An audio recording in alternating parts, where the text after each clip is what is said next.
I forgot I had that on.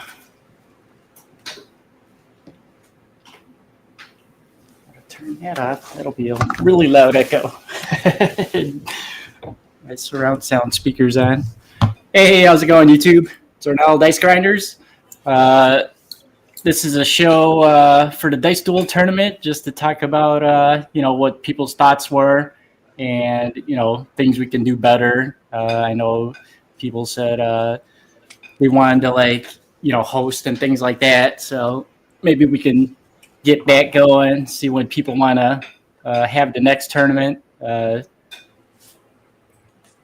go from there. So anybody that wants to jump in, the link is in the chat. It's pinned on the chat. So far we got Hot Rod, the champ. How's it going, Hot Rod? Yeah, how y'all won the Dice Duel tournament. We got Alfredo, Texas Crap Shooters, and Fuzzy, Greg. How's it going, guys? Doing great, sir, so far. All right. Yeah. I mean, I think I didn't know that anyone actually asked to host because the duties that were on you. I don't know that I envied that at all. I felt for you, for sure. we did those marathon ones to start out, thinking, okay, it's gonna be quick, and it didn't end up being quick. Didn't quite realize it because I know when who's that? You tested it with Larry, right after right after the LFC, and you guys did it in like 30 minutes. I'm thinking, okay, great, that'll be perfect.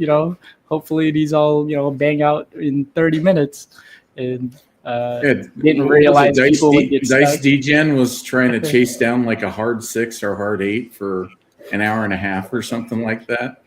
Just once he got to that point. Yeah, that was the longest. It was like over 2.5 hours.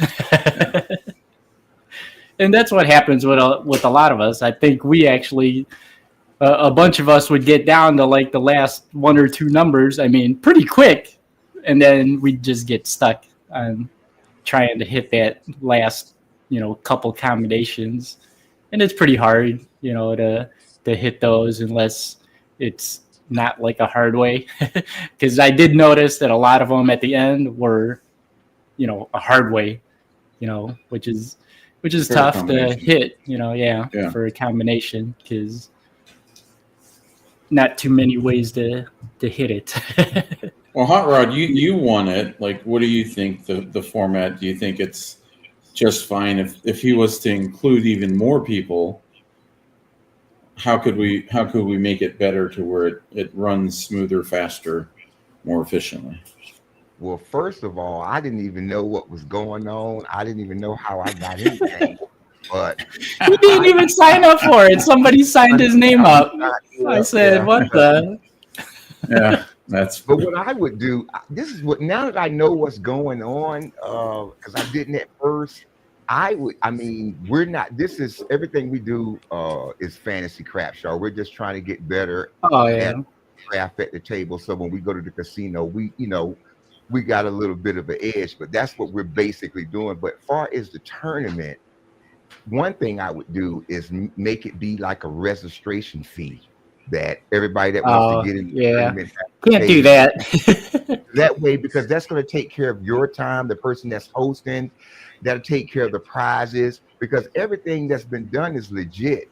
And then here's something else I think because the prizes are involved, I think that we need to see the shooter, and we need to either see the shooter and we need to see him throwing the dice. Somehow we need to see the dice being thrown instead of just seeing the dice land. Yeah. It's just tough when you need multiple some people cameras. Don't have multiple camera setups. Hey, you do limit the number of people. On the table, I'm gonna have to walk past it. I mean that's what it is. You know what I'm saying? I have a built practice rig. My table is 3 foot wide, 8 foot long. I have a throw station where I can move my table around. I spent money even on my throw table because you gotta invest in it. This is something that you really, we get that. I just think, Your facial be expressions were fair. like cemented in our brain as you were tossing the dice. You get Yeah, pretty I mean, animated. I shoot 11 foot 10 inches from wall to wall, like a long 12-foot table. I practice every day. I have a game that me and my wife have created. It's called Shoot for the ATS. And what happens is you get 3 or 4 shooters and you shoot until you get the ATS. Now, once the person sevens out, you go to the next person and they try to keep on. Your numbers stay up there. You just keep on shooting. The first person that get all of the numbers win the game. Yeah. So we do that a lot in our practice. But I just think that it was a pleasure to even be in the game. A lot of people ask me, how do I shoot from the end of the table? Well, I basically learned how to shoot from the end of the table watching Alfredo and them. So what I took is what I see them doing with the swing shot, and I do the same shot from the end of the table with stretching my arm out, trying to make the dice release and roll and spin together like twins. So, and then I try to stretch my arm so far that I'm least letting the dice go past stick 2. So that's what I do. Oddly enough, something that worked in your favor, and you had shared it multiple times, was that you didn't change your set.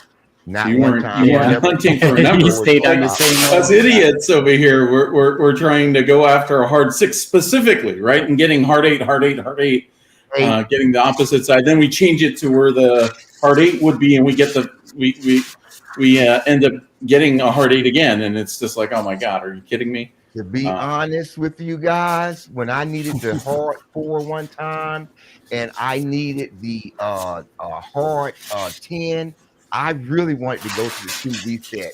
But I heard something that Alfredo told me when I asked the question on a Wednesday night. Do y'all change y'all dice set in the middle of the throw? And I ain't gonna lie, Alfredo say, Rod, you the champion. And I heard that right when I was debating, should I change? And I said, Rod, 4's on top, 1's on the back. Let's do it. Yeah, the reality is it's actually a benefit over time, right? You're going to get to all the combinations in any given set that you're on. But the more you change it, the further away that next version of what would have come happens, right? And so you just prolong it over and over because you're trying to chase it, and it's a specific pair that you're trying to chase. So like you get. No, it was it.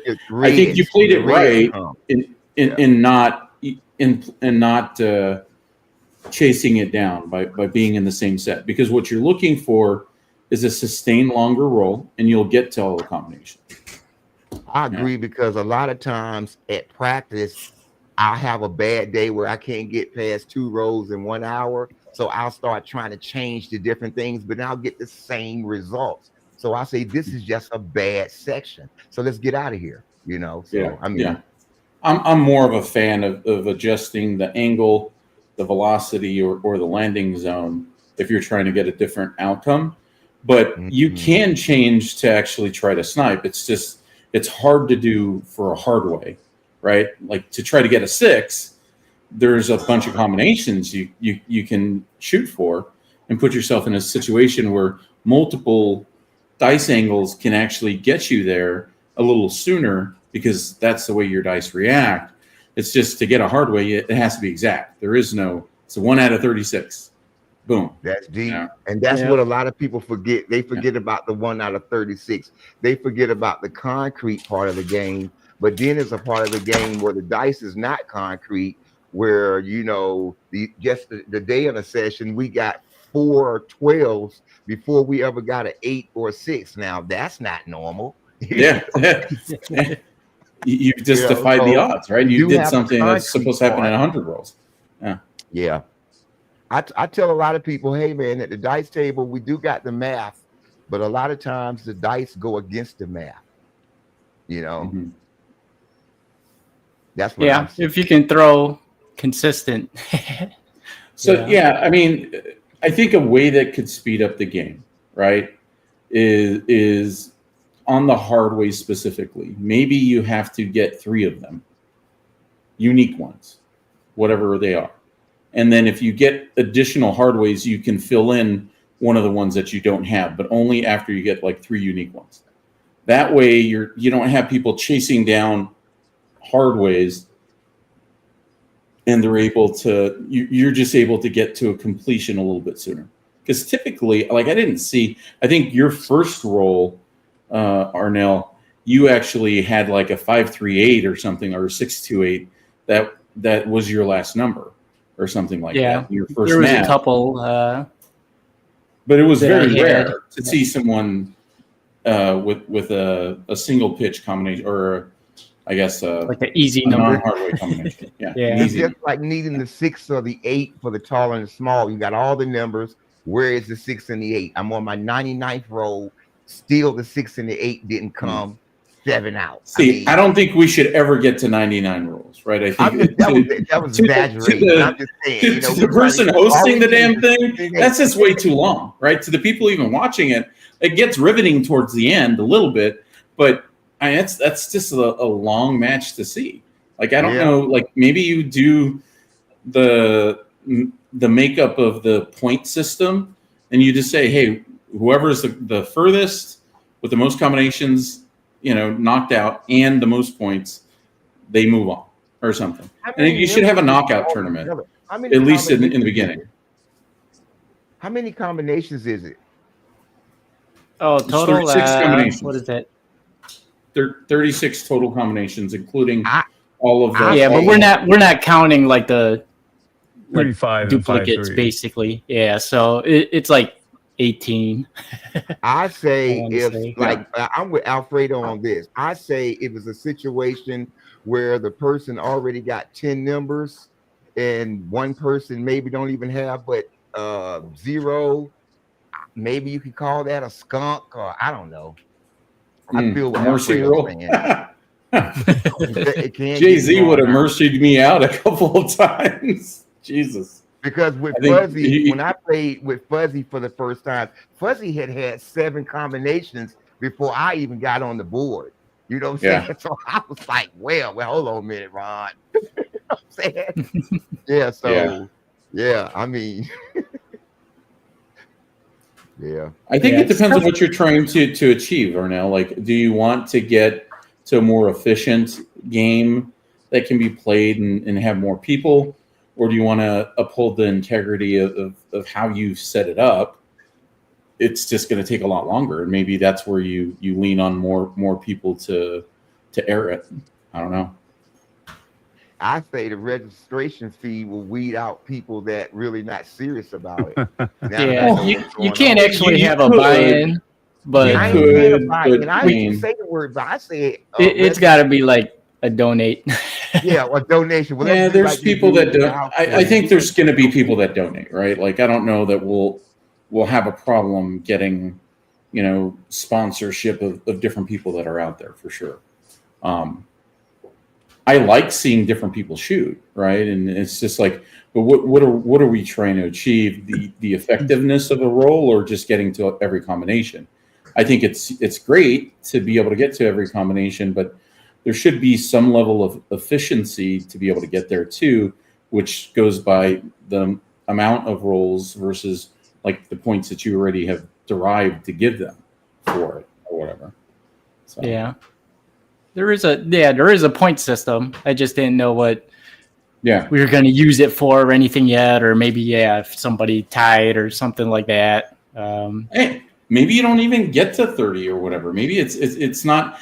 Maybe until you get to the final 4, right? You don't have a completion to the end, right? You go 24 rolls. What can you uncover in that amount of time? You're still going to lose your roll after rolling a 7, right? And in 24 rolls, can you get the most points and the most stuff uncovered? Oh yeah, I like that. Yeah, that makes sense. And it knocks people out, a lot earlier. But then you have the little bit longer sessions for who's the champion. I don't know. No, that's kind of how we play our role. Yeah, for the that makes sense too. Yeah, because that way you can get through the bulk of the stuff very quickly, versus just spending 2.5 hours with one person, hour and a half with another, hour and 45 with another. When really, but even if you limited the number of rolls, say, first person to reach 50 rolls or whatever, even though it's going back and forth, even that can still go, pretty long. I don't know. There's not like, it's not like, oh, it's 30 minutes. There isn't a clear-cut way to say, hey, this is going to work best. I think you need to think about what are you trying to achieve, and if it's just you want to keep it somewhat the same, then just get more help hosting, and there goes the black cat. We'll deal with it. Win or go home. I say go NFL, win or go home. Yeah. You don't have a losing bracket, because that muddied the waters a lot, is having a losing bracket, right? And then having people that didn't show up, like no one should get a bye. The only one that dropped out was Pops, until he realized, we kind of stopped using the crapsy because it was kind of slowing things down. But first match, hey, you're gonna be watching it on YouTube. I mean, it's just like being in the playoffs. Win or go home, and the last two are the ones that go up against each other. And at the championship, win or go home. Yeah, we could have did it single elimination, but I went with whatever the majority voted. When they filled out the form, and most everybody. Single. I'm going with the single hit. Wanted to do double elimination. I think the thing that stuck out, it gives you a chance. If you lose, you still got a chance to, come back. Yeah, the thing that stuck out the most, though, from this, just from an after show perspective, was how many people were trying to chase down that hard way, that one hard way that they needed. I think Jay-Z one time had like 100 rolls went through, and he finally won. But he went through 100 rolls just trying to get to a hard way, and it was similar with Chris, right? So, yeah. I think I had like 60 shots at it one time and just couldn't get there. One of these days, I'm gonna learn how to call my numbers, and then we going on tour. It's not to get a combination is very difficult, but to get a number is not quite as hard as people think, right? Like you can set up to get a 5 and within 2 to 3 rolls probably get there. Maybe even 1 roll, depending on if the mechanics are So right. My question is that I need a clear answer for. At the casino, you've been rolling maybe a hard way set, and you're trying to get this one combination that you just cannot get. Do y'all change y'all dice set? Fuzzy, you can answer that question. Yes, I change it all the time. Okay. I did Especially it if you're on a time, hardway set. I think it's easy. If I'm on a hardway set. Yeah. If I'm on a 3V or in my last like few casino visits, I don't understand what my dice are doing when they hit, so I can't read it yet. So yeah, my last few casino visits, I've actually started changing. So it gets you to a bonus a lot faster, right? You're not looking for every combination. You're just looking to cover the number once. But even like that, like I'm not really like setting for the crap numbers. I'm still, wanting to hit box numbers. So when I'm still want to get paid first, it's to try to hit the my point or whatever. And now I notice that I'm hitting, seeing the fire bet stuff more frequent. I was hitting it a lot before even that changing the dice set, but now it seems like I'm seeing it like a lot more when I'm rolling. Okay. I'm gonna try. I work with Crapsy on everything I do, along with chips when I'm practicing by myself. And my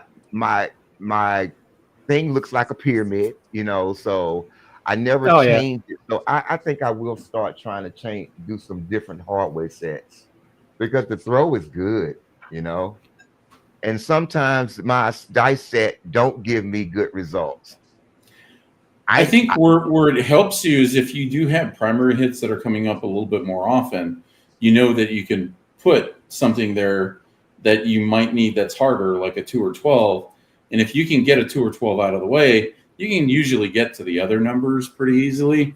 I think, when you're shooting really well, 2 and 12 tend to be, they call them, the usual suspects, because that's usually what's left when you have a really good shooter, or you have 1 or 2 combinations that are just not coming up, and it might be the 3 and 11, and they're in the same family at top and bottom, so you don't see either one because they're avoiding that. So, yeah, that's where changing the sets. So Arnell, did you calculate how many hours you put into this? Because even you put a lot of production time just to get it started, and then the freaking tournament was like hours and hours and weekends gone. So how many hours did you put in? I don't know. I don't look at it like that. He doesn't want to answer that question. Because I already know, the first 2 days it was like it felt like one of those 24-hour deals. Yeah. But it wasn't. But yeah, the only way I know to shorten the game is win or go home. That's the only way I know to be. Yeah, fair. You could eliminate the double elimination. That's what I say. I mean, even in the finals, hey, win or go home, sir.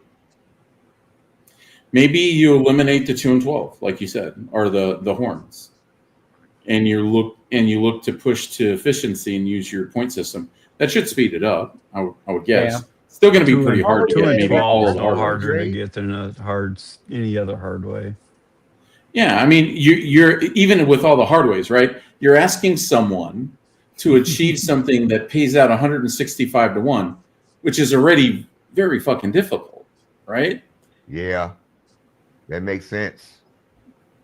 Eliminate it should only happen in 165 rolls. So when you add the 2 and 12 to it, like that's multiplying that. Now, what the caveat where it helps you is that a 7 doesn't eliminate everything they did previous, so it stays up. Yeah, however, it's not resetting.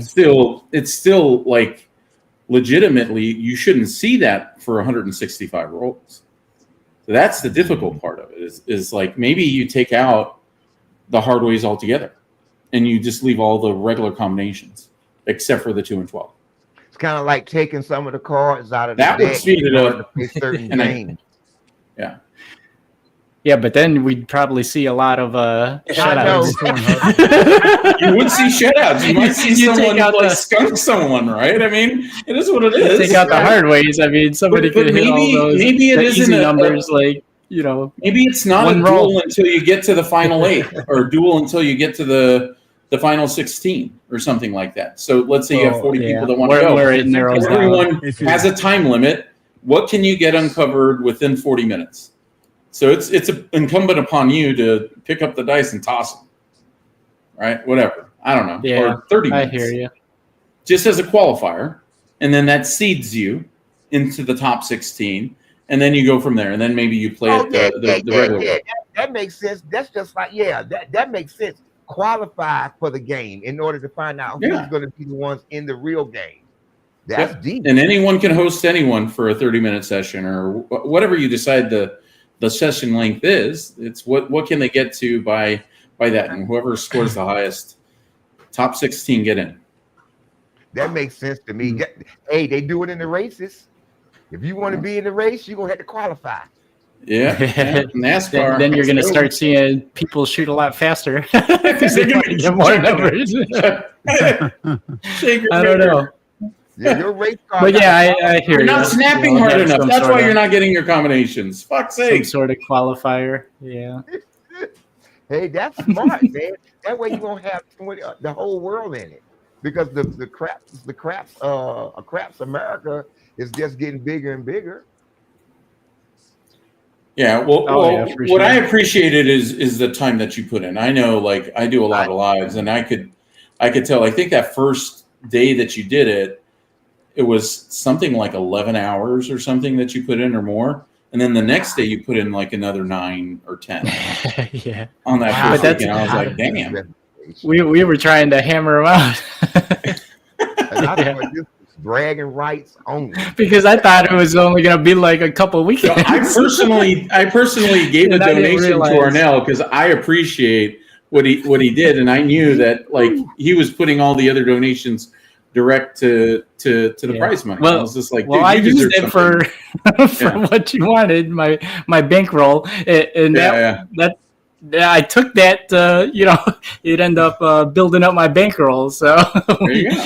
we got to thank Alfredo for that because We do. that $100 made a lot. It was definitely worth it. We need to do a stake Arnell, and only if he wins we get a share or something.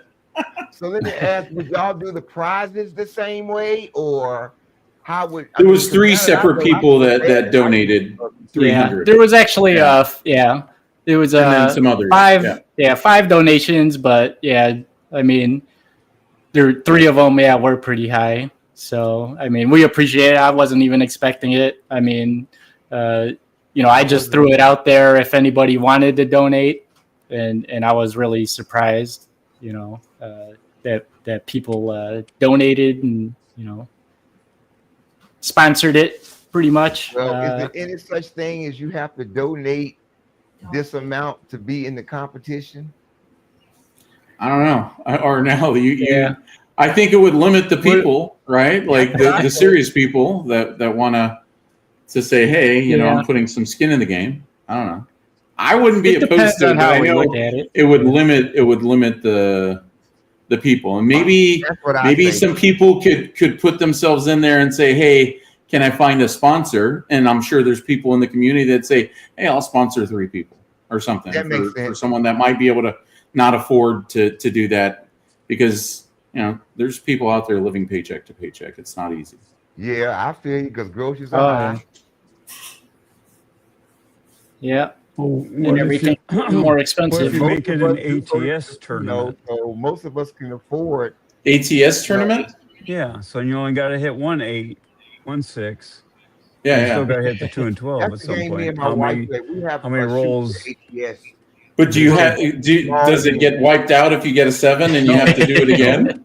No. So is it a real here all day again? I know. You'd be there all day if. Otherwise, you might only somebody if you don't see it too much at the casino, you ain't gonna see it too much in the practice.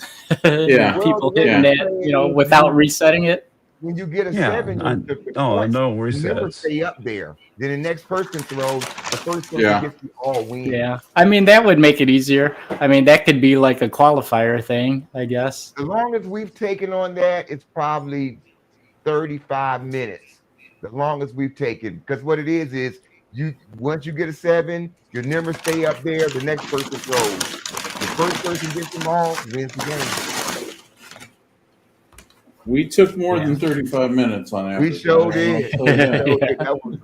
It averaged about an hour. Can tell you that the average was probably about an hour and 15 or more. Yeah, maybe. Yeah, but the average is also probably 90 rolls too, or 80. Yeah, and then that's the other thing, right? Like, damn, how long is that going to take? You ought to be able to hit the ATS in way less than 80 rolls. That's what I say. Oh yeah, in a real casino. That'll speed it up.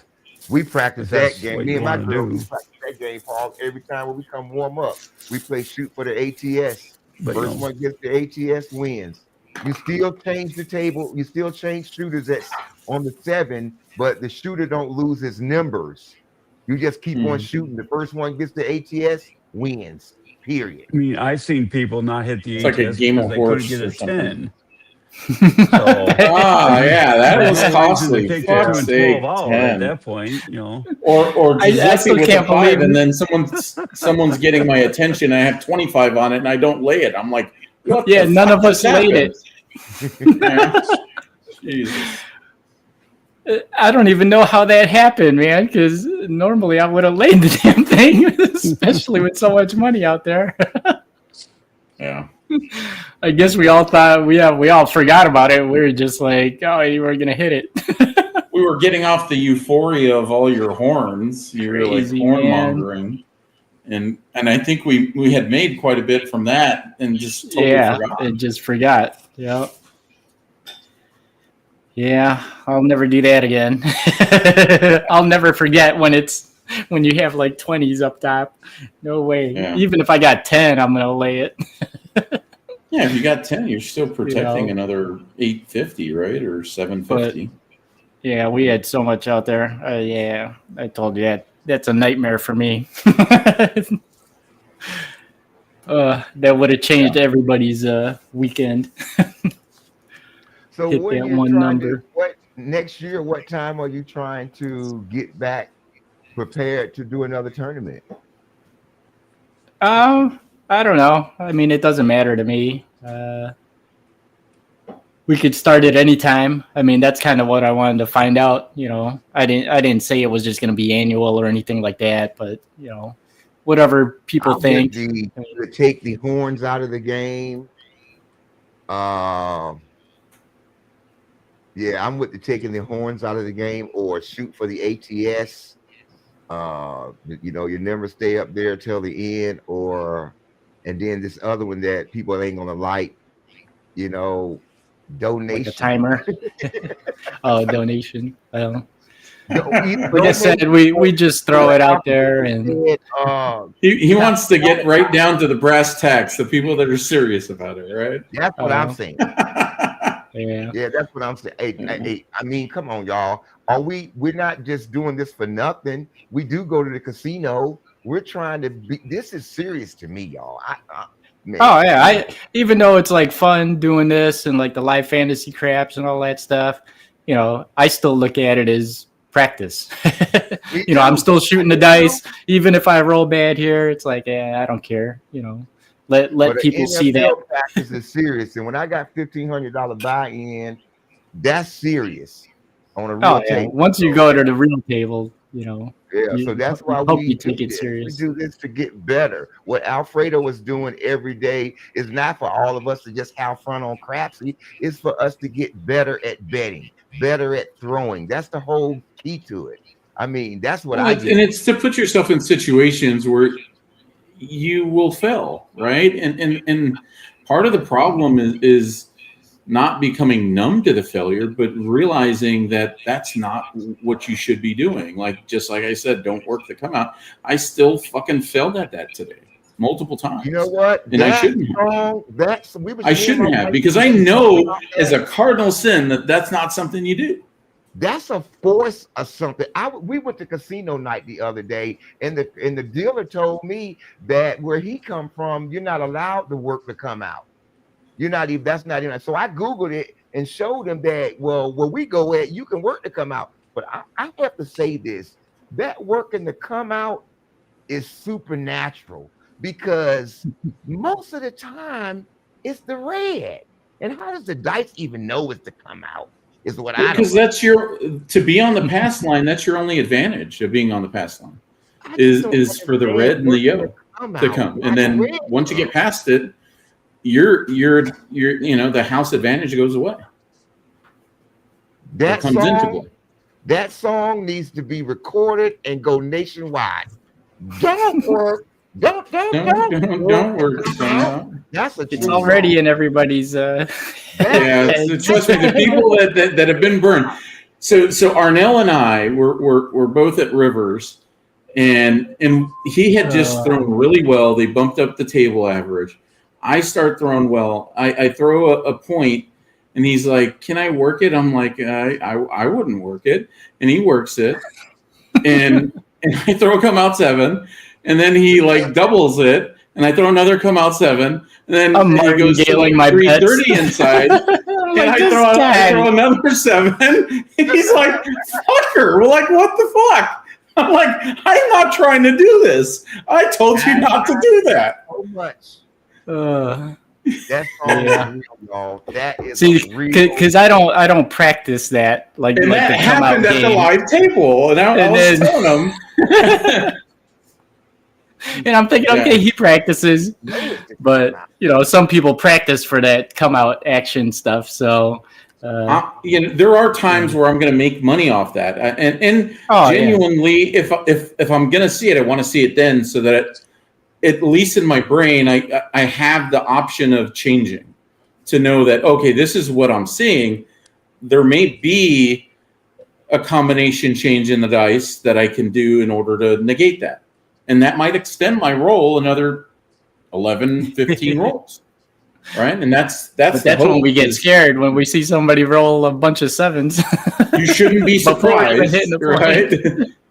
You see another one pretty soon, yeah. But, you know, it just, in my mind, I'm thinking, oh, damn, he rolled a bunch of 7s. Now he's going to hit a point and then another 7 going to come out.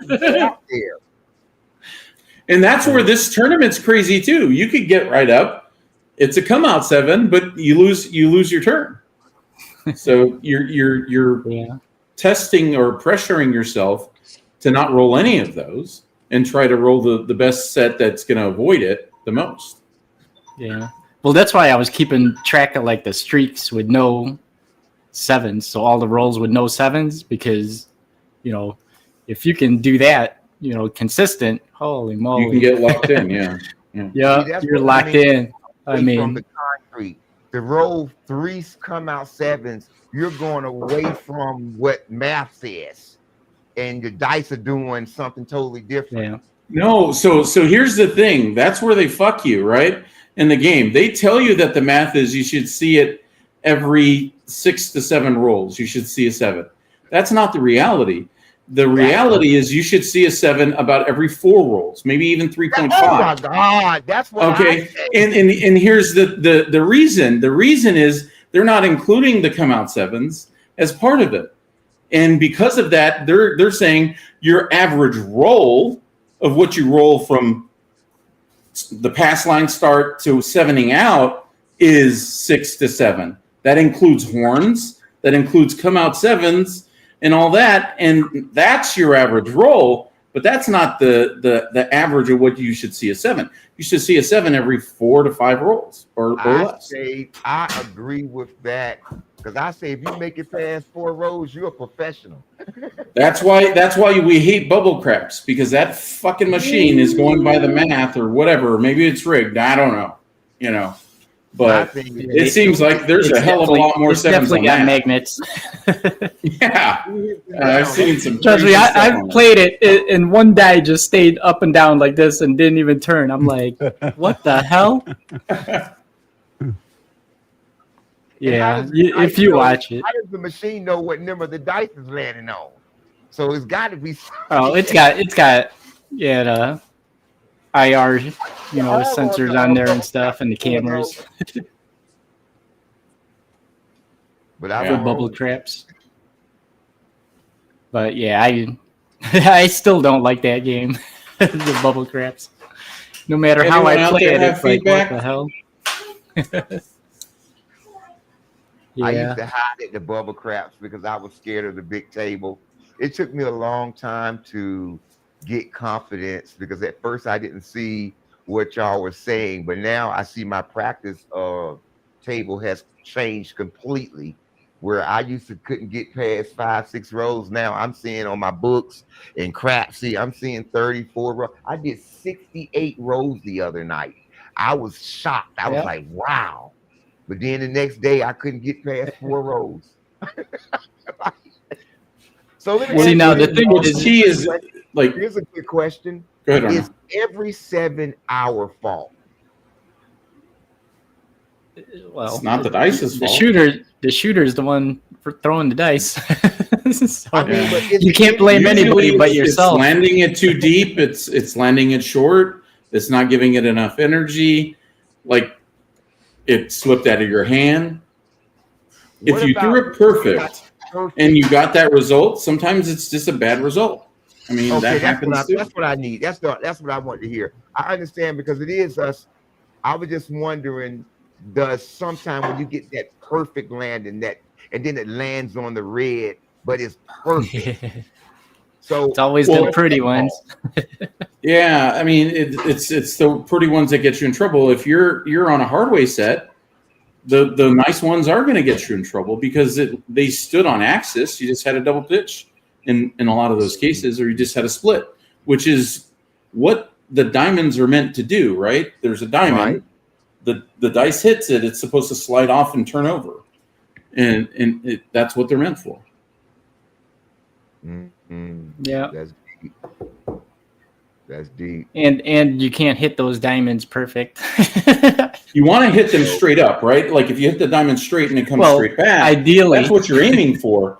But if they have the small dice with the 7 rolls of diamonds, or even the big diamonds, it's going to slide in there sometimes. And maybe only one slides in there, that's fine. If both of them do, that's where you get the split.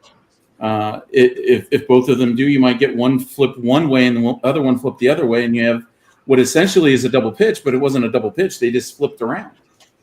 Yeah, I call a controlled 7 versus a all over the place 7. That makes sense. When you get a controlled 7, I mean, you got. If someone is just grabbing them, shaking them, and chucking them, torpedoing the wall, like I hate playing the dark side. Arnell doesn't almost ever do that, and Fuzzy might partake a little bit. But that's when I would throw a quarter or $50 into the don't come. I want to get a couple of those things set because I know that 7's coming in 5 to 6 rolls. Usually. There are people that chuck them and have some form to it. So, okay, maybe that's not your normal chuck, and some of them have long rolls, but they're going to have more short rolls than long rolls. Most of those folks. Yeah, I have an experiment. I have 2 rolls. I have a left hand random shot, right hand random shot, and then I have my controlled shot. I play against all 3 of those. Those are my 3 shooters I use every day. And I do see where Jay-Z, even though like earlier it was 162, it was 201 the control shot, and the left hand, right hand random shot came up to 178. So we'll see. I'm doing another 20 rolls each, and we'll see what happens. So I do that, because I want to know, man. I want to know, is my control shot effective? So go get something over at Access Power Craps. It's free. Yeah, the bone tracker. Get the bone tracker and track your rolls. And what's key about that is it will tell you the direction of your dice. And once you begin to know that, it's going to give you some recommendations of sets that you should be at. Especially since he's only using the one set. Yeah, if you're only using the that'll one be set, beneficial for really good information. Roderick. That will take you to the next level because it's going to tell you what your best V sets are. And if you're on an optimized V set, you might extend your roll. Now, a lot of people don't like V sets because you're one roll away from a 7 on a lot of different things. Whereas, on a hardware set, you're 2 rolls away, right? A double pitch or just a split. But if you split a lot, you might need to be on a V set because it eliminates all splits. Like a lot of people say they don't like the 3V set, but I say this when they say that. I say, well, is your 3V set on axis when you're throwing it in the air? Or is it wiggling all over the place in the air? Are you the people's form too is The imperative. 3V set, I want to go to that so many times in that tournament. The 3V set, because I throw my throw so great far as how it looks in the air. The 3V, the 2V set, to me, they are good throws. You just got to throw them right. Yeah. But I like the V sets because you eliminate half the double pitches, right? If you know that your predominant double pitch is top and bottom or forward and back, have your cross 6, your 2V, your 3V on top so that you know that you're eliminating most of those. And you're gonna get some double pitches no matter what, If you can extend and not have a double pitch for 11 rolls, you've now potentially gotten into the 20 roll range. And the bad part about using the same dice set over and over, you be afraid to change it to something else when you really need to. So now, because of this conversation, I'm going to start doing different. Log it in that bone tracker. Yeah, unless you're playing 15 on the all. And it gets costly once you start doing this, right? Yeah. You're better off pounding the shit out of numbers. Fuzzy and I and Arnell will tell you we make way more money on most rolls. Bonuses are nice. You can stack them up by pounding numbers. You know, the number of times that I've collected with a 500 on a number or 1,000 on a number, it's huge. And those are the big ass payouts. That's when you take home a shit ton of money. Yeah. But you have to know how to get there. You have to know how to get there. We see a lot of players don't get there. You have to get less numb to the fact that you have that much out there as well. Because it's hard. The first time that you especially lose if a you're $500 bet out there, down, it's going to make you gun shy, right? You're going to be like, last time it didn't hit, and then the last time it didn't hit. Once it starts hitting, now all of a sudden you're going to be like, fuck, I want that $1,000 payout, or damn, I want that $1,500 payout. Like me, I've rolled the all about 7 times that in Lake Charles, but I only play 5-5, tall, small. I've missed the all at least. Not. You're not betting the all. I'm the opposite. I just put 5 on the all, and I can give a shit about the small and tall. You know, unless someone's pounding it and getting to one every single time, then I can go up for a quarter. But by that time, the numbers pay for it. Yeah, that's where I'm. That's where I am right now. I'm into the most. It's more getting the betting part, because a lot of times, last time at the casino did really well, but where I got the bad grade is, it's like, Rod, he was reluctant, bro. He was reluctant. The girl beside me rolled 40 some times, and I had turned off on the 15th roll. Then I was scared to turn back on, and she just kept going and going, and everybody's. I was there Jim's birthday, and he was on the table with Dario and a couple other people, and they didn't have any room on the table. They were shooting okay, but then some random girl that's one of the regulars that bets big shot a 51 roller. They all made like $6,000, I think. Yeah. Dario might have made like 2.5 or 3,000, and way too cautious. Yeah, I mean, if I was on that table, I guarantee you, I would have made probably double what Jim made, because Jim doesn't bet. Jim doesn't press as much as I would, and so if he left with 6,000, I could have left with easily 10. Oh man. It is what it is, right? It's all about timing. When you have multiple tables, you have to pick the right one. I don't know if it's about picking the right one. It's in atmosphere, and you have to be not scared to bet on a random shooter too. Oh yeah. Me, you know what? I'm just. I got past being a scared player, so I'm past that part. But now I just think, Rod, you're not taking advantage of the good rolls. Because like me, if I get a PSO, I don't care about that. I try to be ready for the next person, whoever else the dice get hot with. But then I see myself turning off too early, playing too reluctant, not pressing enough when I should be. Yeah. Arnell and Fuzzy have happens a lot. Great ways to deal with that, right? Like Arnell's really good at being like almost mechanical with what he does next. Yeah.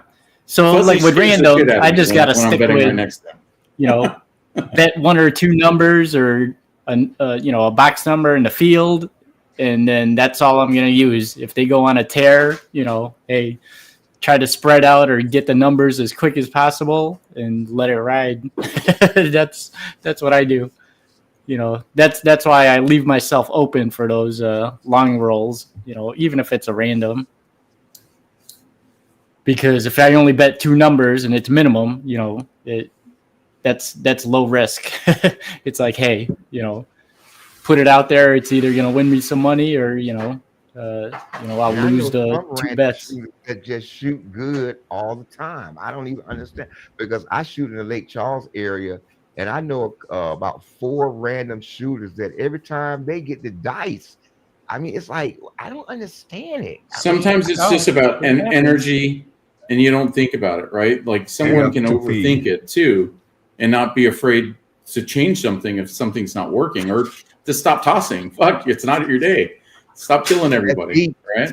That's where your betting strength comes in. If it's not your day, you better not bet. Badger has a question for you. Yeah, that one looks interesting. What about making it different types of tournaments each time? Repeaters, fire bet, sharpshooter, something like that. Yeah, I mean, if we did something like that, we'd definitely have to make it to where the 7 doesn't reset.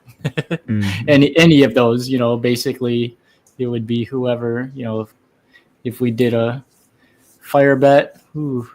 How hard is the fire bet and repeaters would be tough. Repeaters would be bad because then you got to hit the 12 twice. Yeah, but I mean, you could still probably narrow it down to say just the box numbers instead of the Could all be the first craps person to get to numbers. 2 or 3 repeaters. Whether it's an ace, deuce, yo, whatever. Yeah, Interesting. it's something to think about. Yeah, we'll have to look at that because it's more of a like programming it. I'm not a programmer. Yeah. I'm just gonna tell AI, make this. Yeah, I'm serious. That's what I did with this one. I just kept hammering away at the AI until it came up, with basically like what I wanted. Actually, this is probably like the 3rd or 4th iteration of it. The very first one, I tried to publish it so other people can like host, and then I broke it. I was like, damn it. But it is what it is. I actually went back and fixed it, but I ended up having to unpublish it. With the qualifying to be a part of the game, would that be done through different hosts? Like, say, Alfredo? Oh, yeah. We can. I mean, even the tournament, we can set it to, have it be multiple hosts, and you can host it on your own site and stuff like that, and then just send over the results. Yeah. Which is kind of like how George does his. He has a bunch of hosts do it. Yeah. That's what we got to judge. Yeah. And I think like that too is something else I did during the tournament. I used the same 5 dice, and I emptied the tray after each 7, just like the casino. That's something else I did. Every time we got a 7, I put the same 5 dice on the table, switched them around. That's actually good to practice that. I try to do everything they do at the casino at practice. When I'm at practice, I'm dealing. I'm dealing. I got crapsy. I got chips on table. I put everything in crapsy. I do everything. I try to do everything like the casino. I mean, because that's who we're trying to beat. Well, I seen you on Crapsy being in the top there. So Alfredo, don't let him. That's doing some DJ betting, right? Because you know what, Crapsy for me, Crapsy is teaching me how to be bolder. I used to be number 99 on the leaderboard, so for me to even be number 16 or number, that shows my progress in the betting area. I'm on with Alfredo almost every day, whether I'm laying in bed, whether I'm sitting there on the bench, I'm in a session with somebody, because the practice, the being able to bet is more important than being able to be a great shooter. Because if you're not having a great day and you don't know how to bet, well, you might as well go back to the room. I think the other thing is this, right? Crapsy can show you what can be possible at the top end if you get to big rolls. And you can even make money in small combinations if you know what you're doing. But it can teach bad habits. I think one of the hardest things to get over. Well, especially if you got unlimited rebuys. One of the hardest things to get over in craps is if this went 2 or 3 more rolls, I would have made 2,000. Yeah. But the reality is you lost 3,000, right? How do you begin to listen to what's happening there and regress at some of those points? Because regression isn't easy, especially for aggressive players.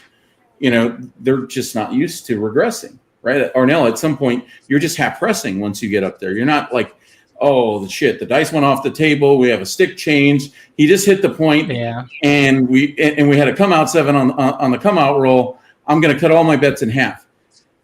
Oftentimes, Yeah, I usually when don't you're in cut that my longer bets roll, you usually don't half. do that. No, I But don't. sometimes doing that is what's best for your long-term bankroll if you're building your bankroll. So I guess it really depends on where are you at. Are you 100% already funded and you have the strength of reserves to withstand 3 or 4 or 5 losing sessions? Or are you trying to build? And if you're trying to build, leaving it all out there after you've seen multiple signs that this might be coming to an end, instead of cutting some of the bets down, maybe the sister bets, maybe you have the 6 and 8 both at 600, go back to 300 on both after you get paid on one. You can get it right back up, right? You're just balancing I just your kick rack myself a if I if I took it down and then keep rolling. It's like, damn it. But for every time that happens, I mean, if you can save yourself on that and build, then you're putting yourself in a better spot. If you're beyond, let's say you're right size for the session, you're in the plus. You've already collected outside of what you need to be in the plus for the hand. You have some profit. You can go to fucking Pound Town anytime you want. The risk that you have is when the roll ends, how much did you have out on the table versus you collected? And if that disparity is too big, then you need to start looking at, am I being too aggressive? Or am I being aggressive enough? If what you had out there was 25% and you kept 80%, you didn't really risk much. That's the reality. I think far as the sessions we have, if I ever did a session live, it's gonna be $2,000 buy-in, no rebuy. If you lose your money, you're out of the game, period. Because we're supposed to be getting ready for the casino. I like Alfredo says, when we're on Craftsy, sometimes we get to playing crazy. Hey man. Oh yeah. That's because the problem with that is that people leave, right? As soon as some people will fire on the come out roll and then they're gone. Right. And after 5 minutes, they're off your stream. Yeah. It's up to the person that's playing Crapsy, to play it. If you're going to play it like in the casino. All right, what was that? Oh yeah, Jim was saying maybe doing 2 to 4 person teams. That would be tough too to get everybody together. Yeah. That's also the hard part of having these tournaments or hosting tournaments is time zones. Yeah, gathering pretty drastic. Players together. Eastern and Hawaiian time, and I like the qualifying 8 hours. system. I like the qualifying system, and something like that. And we probably have to have like whoever's like dueling like the other person, like they can ask for them to verify the dice or whatever, anytime. Well, that was fucked up when that happened. Like live. Like on a 7 though, soon somebody 7's out, or the turn.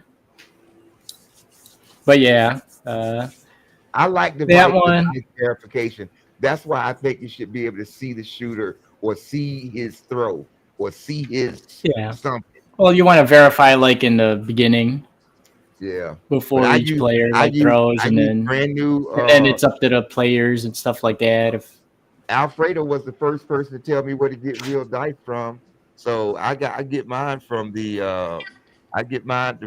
legit dice from the tiers. So at first I was using. They got it. The Craps Nation, I think they just placed an order. So talk to Sleepy. He's got some dice coming in. Hawaii crap shooters.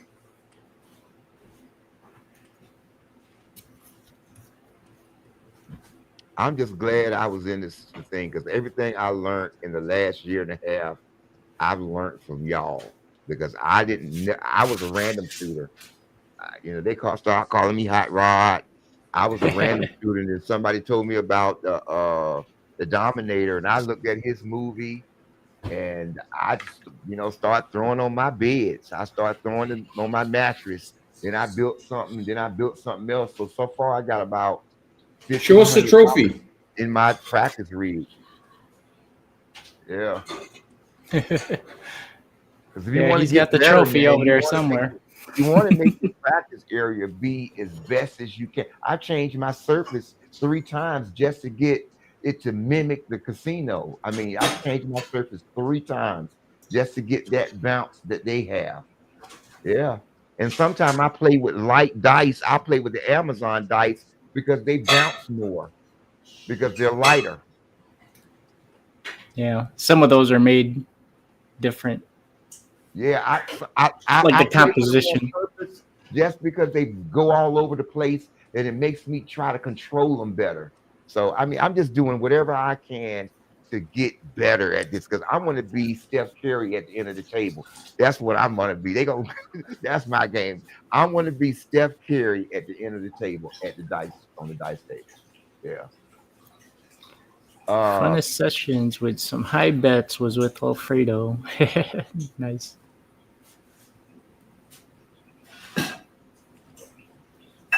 Yeah, we definitely like getting the numbers up there. If somebody's hammering the number. Yeah. All right. Yeah. One of the days, SJ was SJ and Ken, no shoes.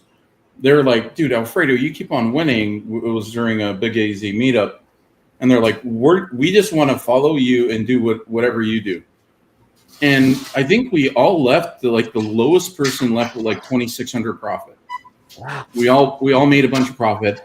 And they're like, wait, what do you want to do? I'm like, throw an extra, amount of chips and tell them to take it all the way up and whatever. And they were like, no. And like every inkling Yeah, of the them power wanted to do pressing, something yeah. different, right? And bam, it hits. And they're like, what the fuck? Like, and then, now the because they bet's at made more than 150. Yeah, they exactly. made more than what they would have Sometimes made. you have to take calculated risks and whatever. So Ken and them just like, and SJ both followed my bets. And every single time I got a couple of hops in that they didn't do because, they're trying to follow it. And sometimes you don't have enough time to do all of the hops. But beyond that, they pretty much made what I made. I think my odds were maybe. He said we want to bet like Alfredo. No, I mean, it works when it works, right? Oh, we yeah. happened to be on a table that had several big rolls. And when Rick had this ginormous roll, including, like, we pressed, like we would do over at Juliet, the ATS when it reset because we had the coverage. We had the coverage on the come out. So when he reset it, we press it. He ends up hitting the full ATS. So we all made more money because we were doing that system, and it happened to coincide with someone that actually not only hit and pounded a bunch of numbers, but also hit the full ATS. Yeah. Oh yeah. Wow. We know how you bet, so we know they made money. So do y'all like full table? Ashish was on the other side, and he made less because he wasn't. He wasn't following. He wasn't following it properly. Yeah. Whoops. So do y'all like to be at a full table or empty table? Two to three people. Yeah, Perfect. that's me too. Yeah, that's deep. Usually a couple each side. If you want to hit and run, empty table's great. But if you want to try to figure it out, it may not be. Okay. Well, then you could always play the do we don't until you warm up. Yeah. On an empty table by yourself. But I've found that when I'm at an empty table, I get frustrated and start putting too much risk trying to think that I figured it out before I did. It's great when you have everything figured out. Empty table is wonderful. When you don't, it can be lonely. Yeah. Well, that's why you gotta. You can figure it out.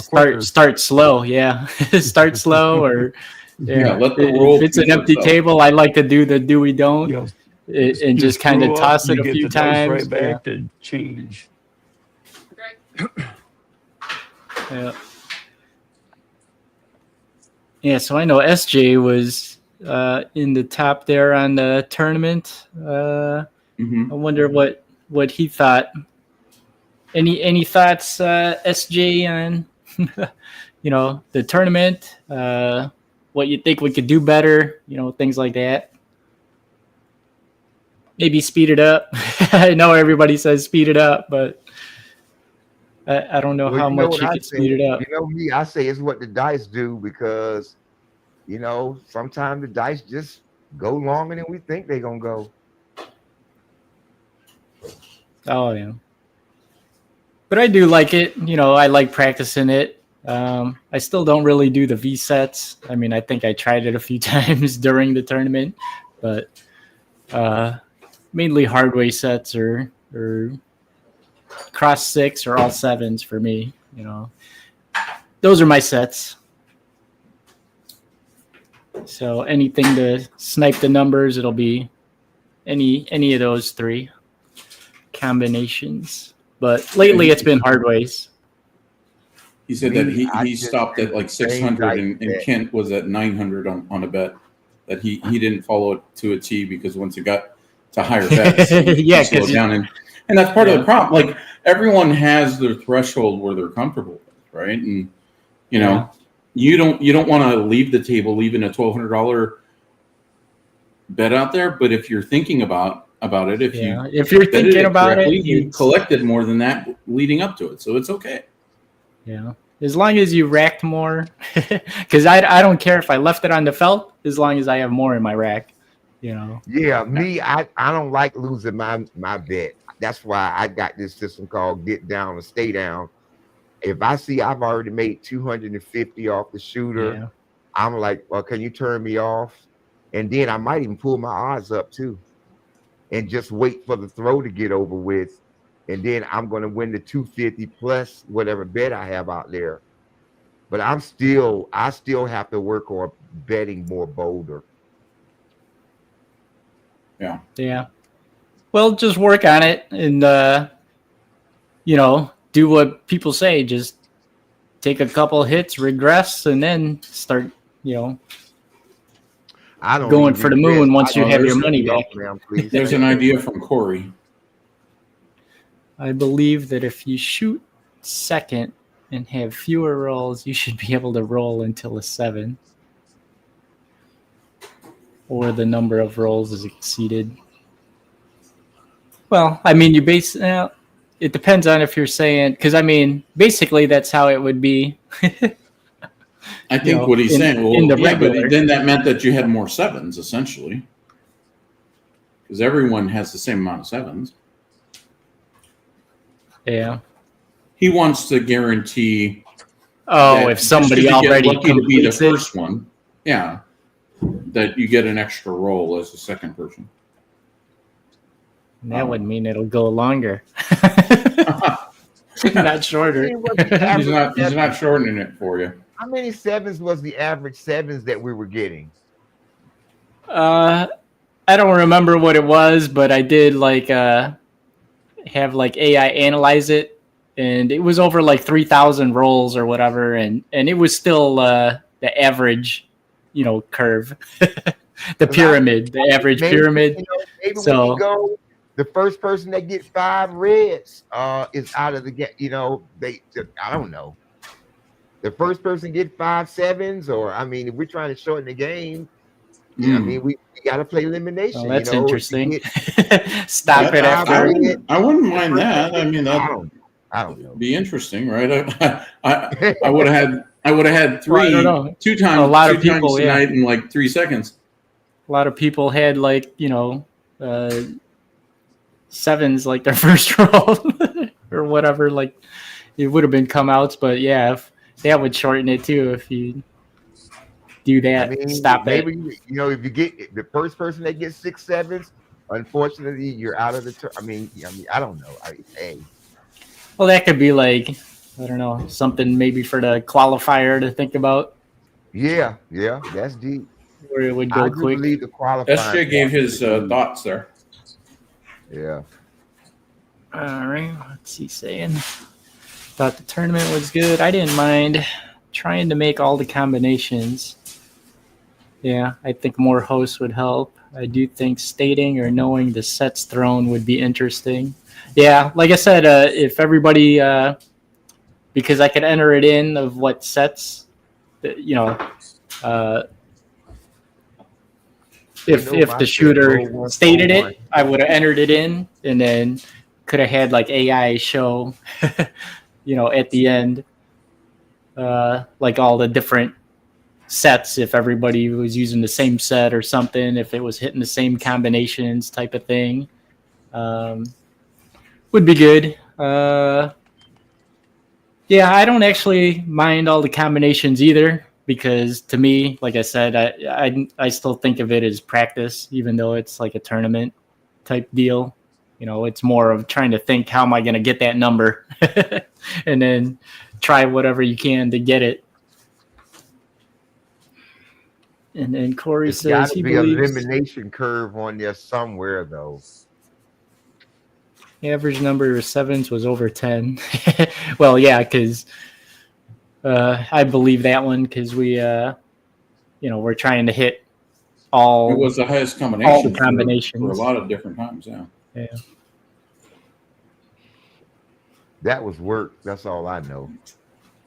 I think the combinations, cutting out some of the combos changes. Yeah, it would change it. Well, like I said, the one we did was all the numbers, but I also have it set up to where it's all the numbers, but the crap numbers. Just box number combinations. Hey, that's just like taking the jokers out of the deck. I mean, And I asked in the beginning too, what people wanted to do, and most said they wanted all the combinations. I actually would prefer to be a coach and help someone get to the right combination, just seeing what they're throwing, how they're throwing it. Oh yeah. Less stress. Yeah, we did see some of that. Different people in the chats, recommending sets and stuff like that. So that was interesting. All I know is roll 1, 4, 1, 4's on top, 1's on the back. Well, we know that set won it. Not me. If it was me, yeah, I just moved. Just try to make them float like twins in the air. You need to see both of your sixes spinning together. That's at the end of the table. I don't know about the stick one. I do shoot from stick 2 right, because I can still shoot the same shot. But what I'm seeing is, if you can get both of your dice to be identical, spinning in the air and not too high, and I think you got a better chance. That's what I mean. That's what I see. Oh yeah. And then I tell a lot of guys too, if you don't see your shot, that means you shot with your eyes closed. You want to see your shot, leave your hand, go in the air. If you don't know what the dice did, yeah, I'm watching. Pay attention. Come on now. If you're serious about being a shooter and you really want to be a dice controller, somebody it's the way you let them dice go. That's all I know. I've been doing this for a year and a half. Well, that's what everyone says, your mechanics. Yeah, that stuff's right. I see it at first. I didn't see it. But now when I'm looking at my books and books and books, I'm like, Rod, I'm seeing, I got the all this week 3 times already this week. When I remember when I never could even get a side up here in the same room, because the practice is changing. I'm starting to get it. Yeah. Well, that's why you'll see some people that are pretty consistent, hitting double digits or whatever at the casinos. And that's why I ain't scared to bet on them too, because I know that. And some days on an hour session, I don't get past 6 rows, but you can't you still a 3-pointer. If they shoot a 3-pointer and they miss, they don't just give up on trying to shoot the 3-pointer. They go to the same shot. So that's what I do. I mean, I don't let snipers bother me. I just shoot the same shot, especially if my 7 is a controlled 7. If I shoot a 7 and it's controlled, I'm like, man, that's perfect. I say, well, good. The dice just landed on 7, so I don't beat myself up. Now, if you hit the side mirror and boom, and knock over the chips, then go red, then I'm like, Rod, you got to get your throw under control, I think one of the key things for everyone is to become comfortable with your betting progressions, both up and down, but also not to be pulled astray, because you're going to have big wins and they're going to happen. And it's so easy to all of a sudden start betting more to try to get to a further point. When you think about that big roll that you had, or that big session that you had, whether it was on you or some other shooter, what was your buy-in? Where were you at? Right? And oftentimes you were at, hey, I bought in for 100, or I bought in for 300, or I bought in for 500. You didn't buy in for 2,000. So why are you going and all of a sudden trying to get that same outcome with more upfront, which gives you more exposure? That's where I see so many people do wrong, is like they'll win big, but you'll give it back 2, 3, 4 times faster because you're buying in for bigger and you're starting your bets off bigger. But that's not how you got there. And that's something that I respect with Arnell. I don't want to change. Yeah, you don't, and you don't do that as often as others. And I mean, I know I could, but you could, but that's a big thing, right? A great roll is a great roll, and it's going to fund itself. But if you started with a little bit more, would it have been better? Absolutely. You know what? You're going to get more shit rolls than you're going to get big ones, but the big ones need to make a difference. Yeah, you're right, Alfredo. A lot of times when they raise the table up right in the middle of our game, it's because everybody start betting higher. You know, they already know we're shooters, and now we on a $15 table. Now everybody's and then they bump it up. And they say the next roll is going to be $25 table. Then we all get mad. Well, play the game and just I don't know. No, they're trying to get their money back faster, and some people are already betting that high. You know, a casino. I've heard this thing that casinos hate shooters that know how to shoot. That is so fucking wrong. Number one, casinos love good shooters. Why? Because it brings other people to the table, and they pull more money out of their pocket than they would have spent previously, because they see Arnell with $1,000 bet out there and it hitting. They see the person next to him with the $200 bet and it hitting, and they never go over a green chip level. So now all of a sudden they buy in for more and they chase trying to do that. Meanwhile, Arnell's shot for the second time and he's leaving and going cashing in. They still have their chips in their rail and they still don't leave until they have nothing in the rail. Give it back. Yeah.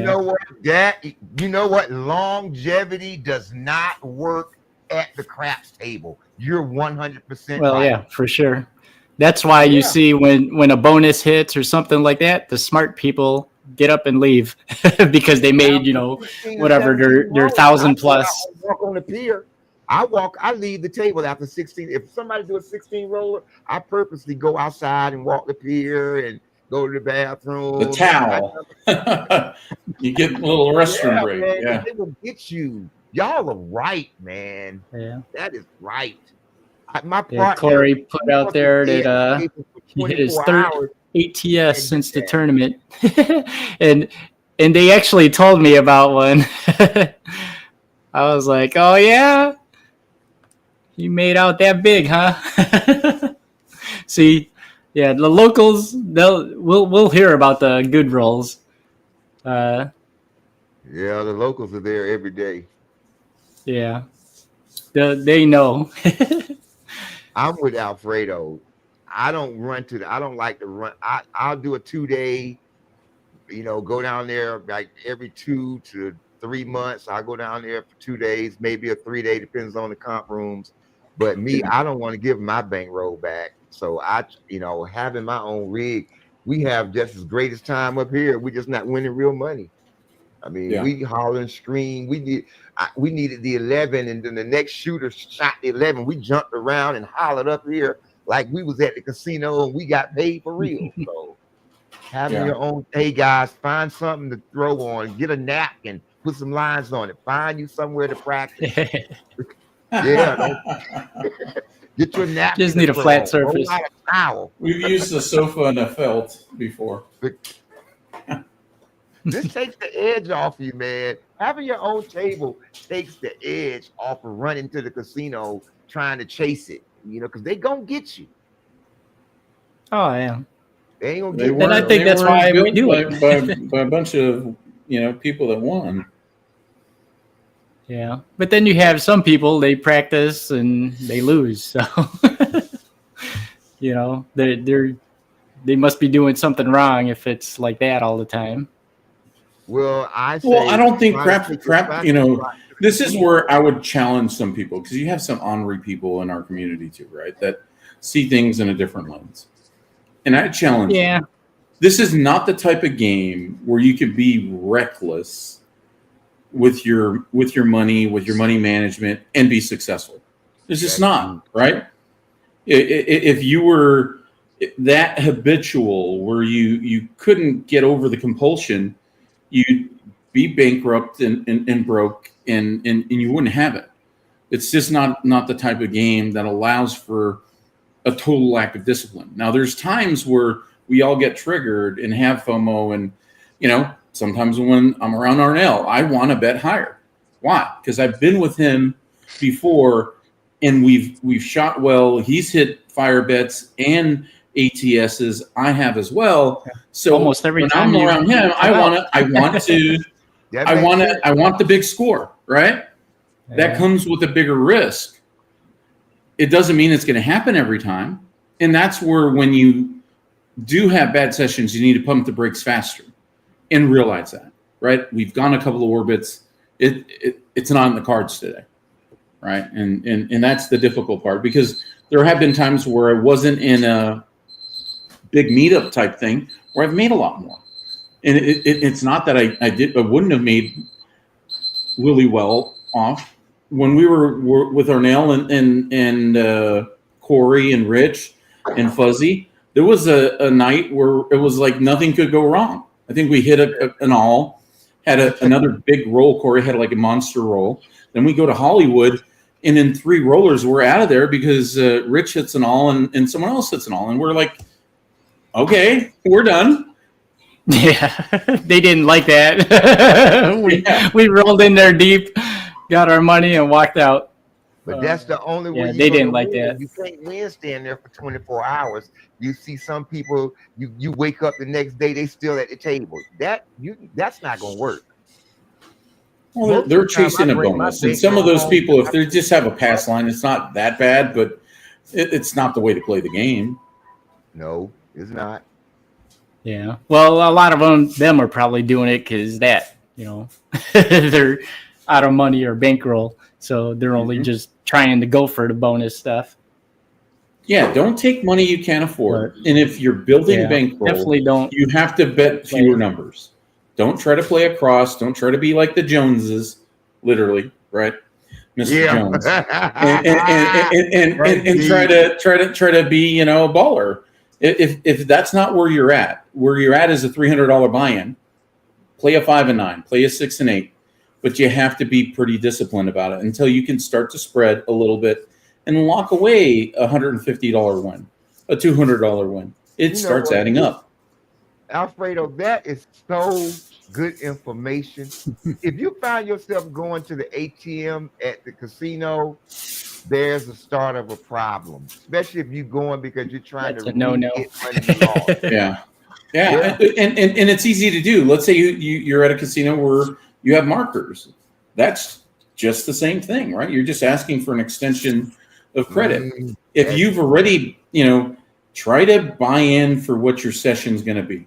If it's $1,000, $2,000, buy in for that. Doesn't mean you need to spend all of it, but I'll tell you, we talked about it. Chips in the rack. If they don't hit the cage, it's not yours yet, right? Yeah. Or at least you walk to the cage, it ain't your money. Yeah, then it's your money. It's difficult. It is. But that's this is about you, Arnell. I don't know. I think there's a lot of ways you could do it different. Maybe segment it out. I think at the end of the day, maybe going to qualifiers might help limit the total number and not have a double elimination or something like that. I agree 100%. That would make it go faster. Yeah.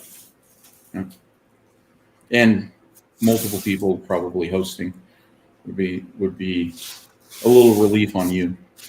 But you guys are saying get rid of the double elimination? I say get rid of the double elimination. I think it man. gets too convoluted. Make it. and everything else. And it is what it is, right? Like if you don't like one and done.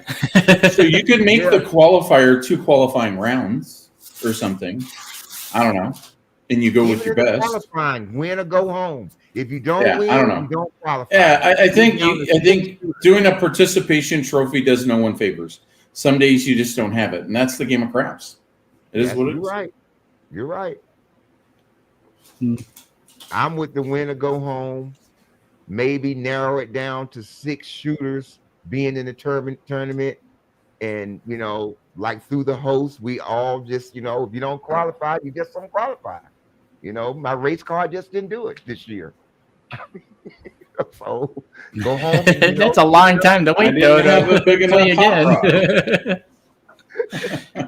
Especially if it's only like once a year. And the registration fee. That's me. I mean, now that I know what's going on. Yeah. Because I started. Harry says qualifier idea. When I saw that money hit my bank, that made me We'll definitely cry. think about that. I'm just saying, dog. I thought it was a bragging rights game, and when I saw that prize and the trophy, hey, bro, y'all got to realize I started from scratch, not knowing nothing.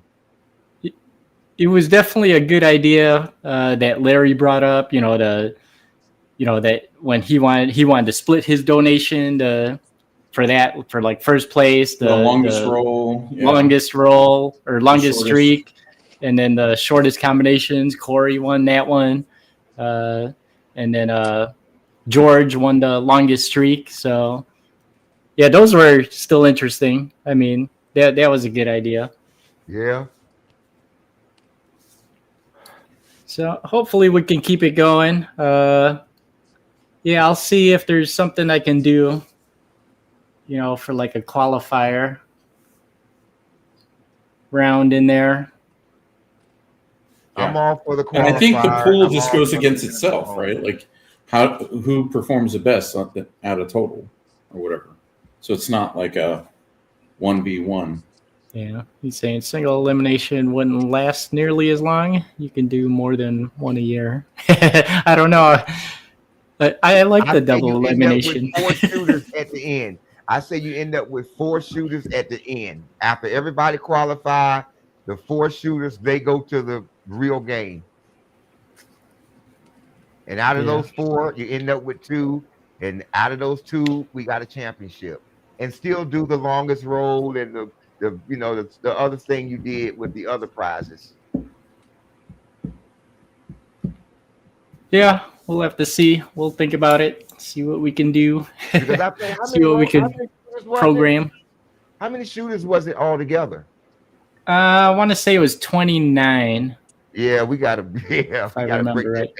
And we have more people that have joined the community since then that have started that have their own tables. So I think it's there. I think you'll have the support of additional people hosting, and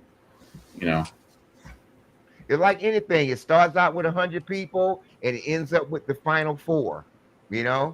Just like the basketball, the final 4. Yeah. Yeah. 1,000 people could get in, but it's gonna end up being 4. So what's your thoughts, Greg? He's pretty quiet over there. I mean, I don't know. Something it's too long. I don't know how you shorten it up. I don't think that you want to get rid of all the hard ways either, but I don't know how you Maybe you could do like the C&E bet where if they hit if you hard have ways 4 it people counts. running them, that's 25% less, or you're only 1/4 of that, so that speed up your personal time, but yeah. Well, we'll see. I mean, yeah, it is a time. It's always about time. And I will say you did a great job. But yeah, it was actually good. I mean, I enjoyed it.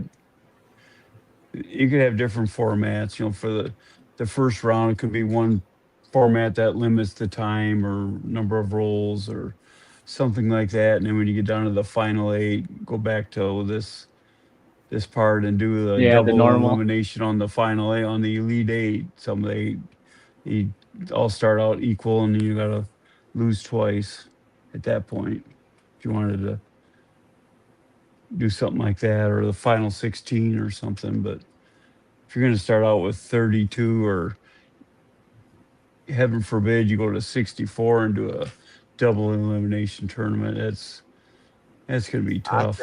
I say eliminate at this last format. Yeah.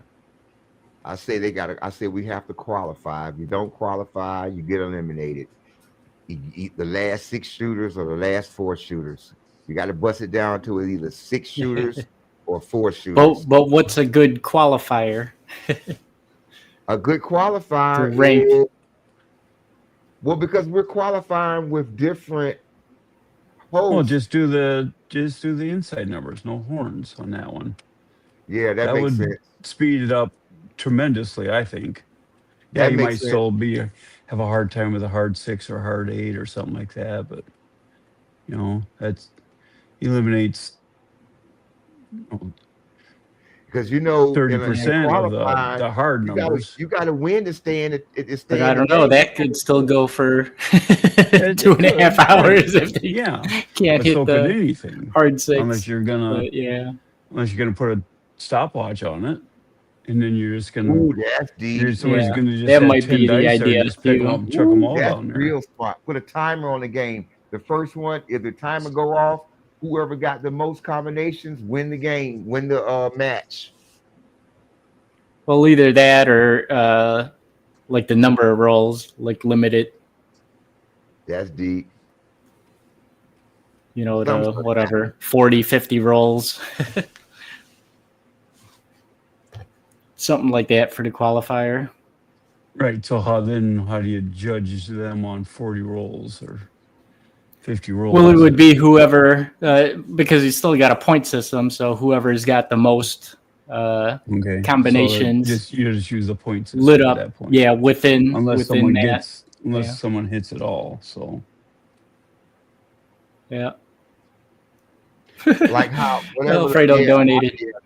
The timer would be a good idea to shorten it. I'm not going to see that probably for like 5 years. you had to have wrapped up 100 by now. Come on. I don't even have enough people yet on my channel. I'm not even over the 1,000 or whatever. You do. Go to your AdSense and under there, connect. You probably already have it connected, but you need to go in there and set the threshold. The original threshold is like 250, but you can set it at 100. I'm sure you already have well over 100 by now. So you just set the threshold for payout to be. I always thought it was like 1,000. No. I mean, for 1,000. It's nice when you get to 1,000, but you can set it at 100 or less. Yeah. Corey said, "Put a cap." Really, rolls. Appreciate you and everything. Now, would that be 75 rolls for both players?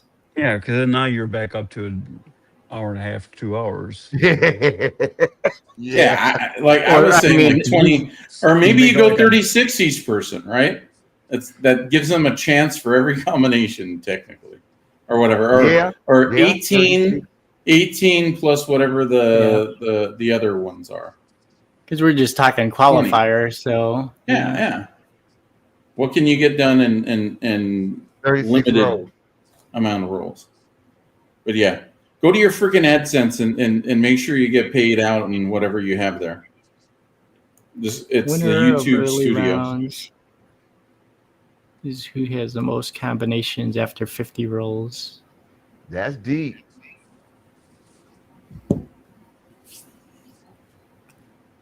Yeah, we'll definitely think about those for sure. That might be the way to go for a qualifier, is just set the number of rolls between the two players. So if we said it was 50, I would probably do that between both. So if somebody rolled,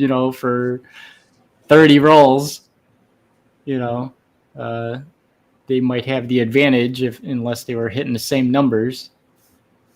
But yeah, with whoever has the most combinations after 50 rolls. Whoever have the most combinations after 50 rolls. Yeah. Because that one should go quick. I mean, that hopefully would be. Even if it's 4 to 2, even if it's 4 rolls, even if it's 4 combinations to 3 combinations, hey, it's 50 rolls. Hey, so yeah, you win it. You won by 2 rolls, 2 combinations. I mean, yeah, that could happen. Yeah, because he's saying most rolls went over 75. Yeah, they definitely did go over 75.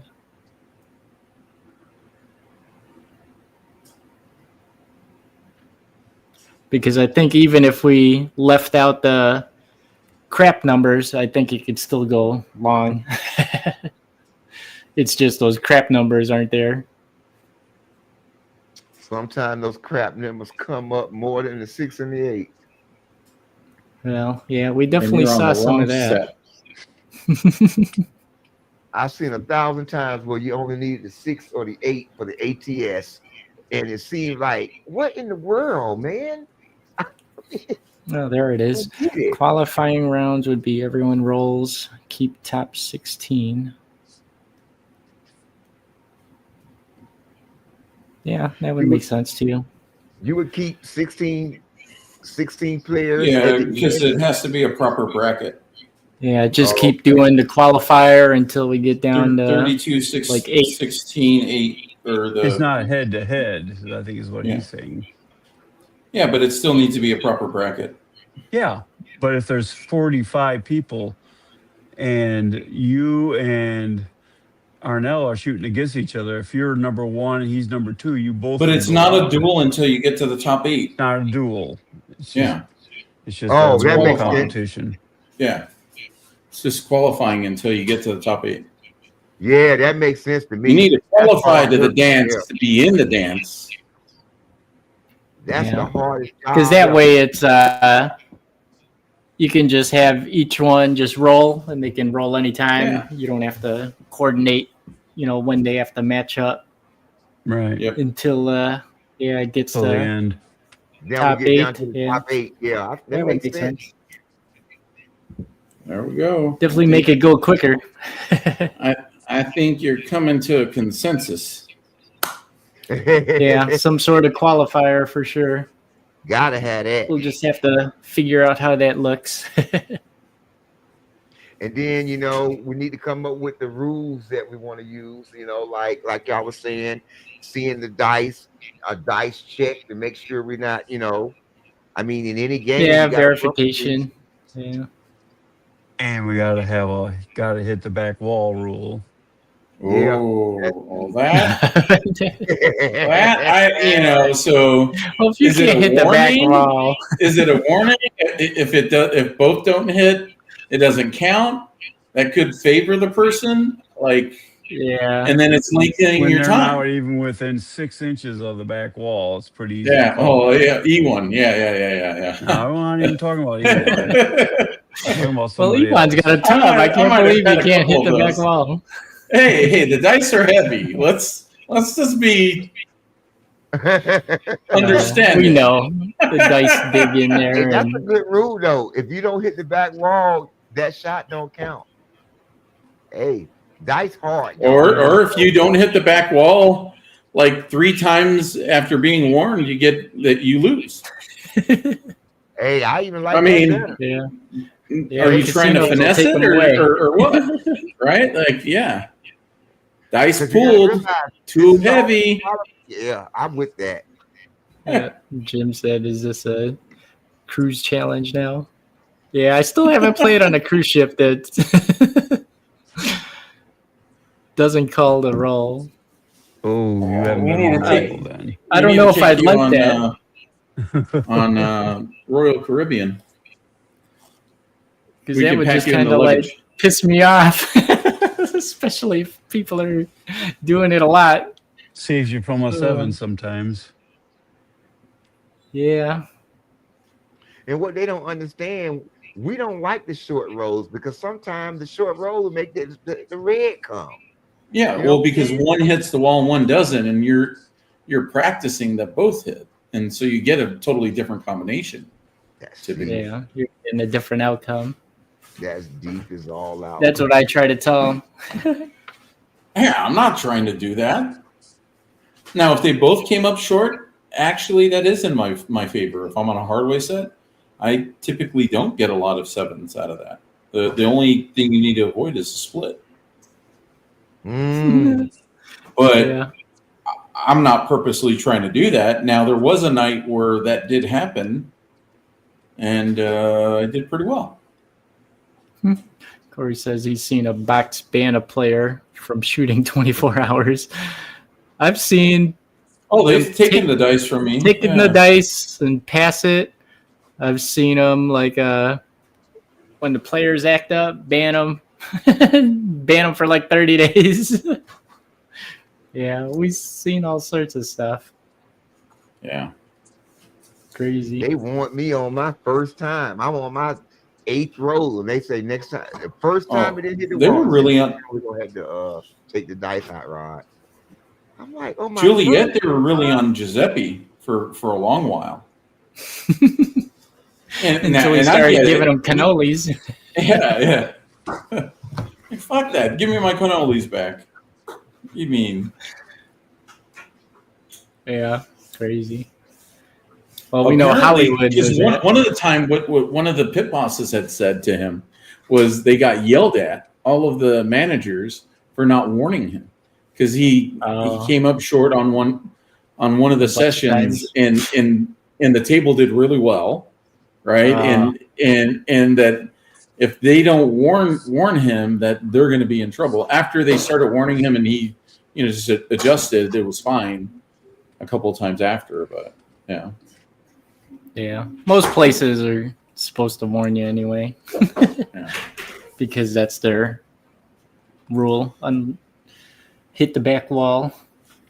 I remember the table game director came and warned Keeley over at the Orleans, and I wasn't on that table, but I played with him later, and I laughed at him. I'm like, why would he even?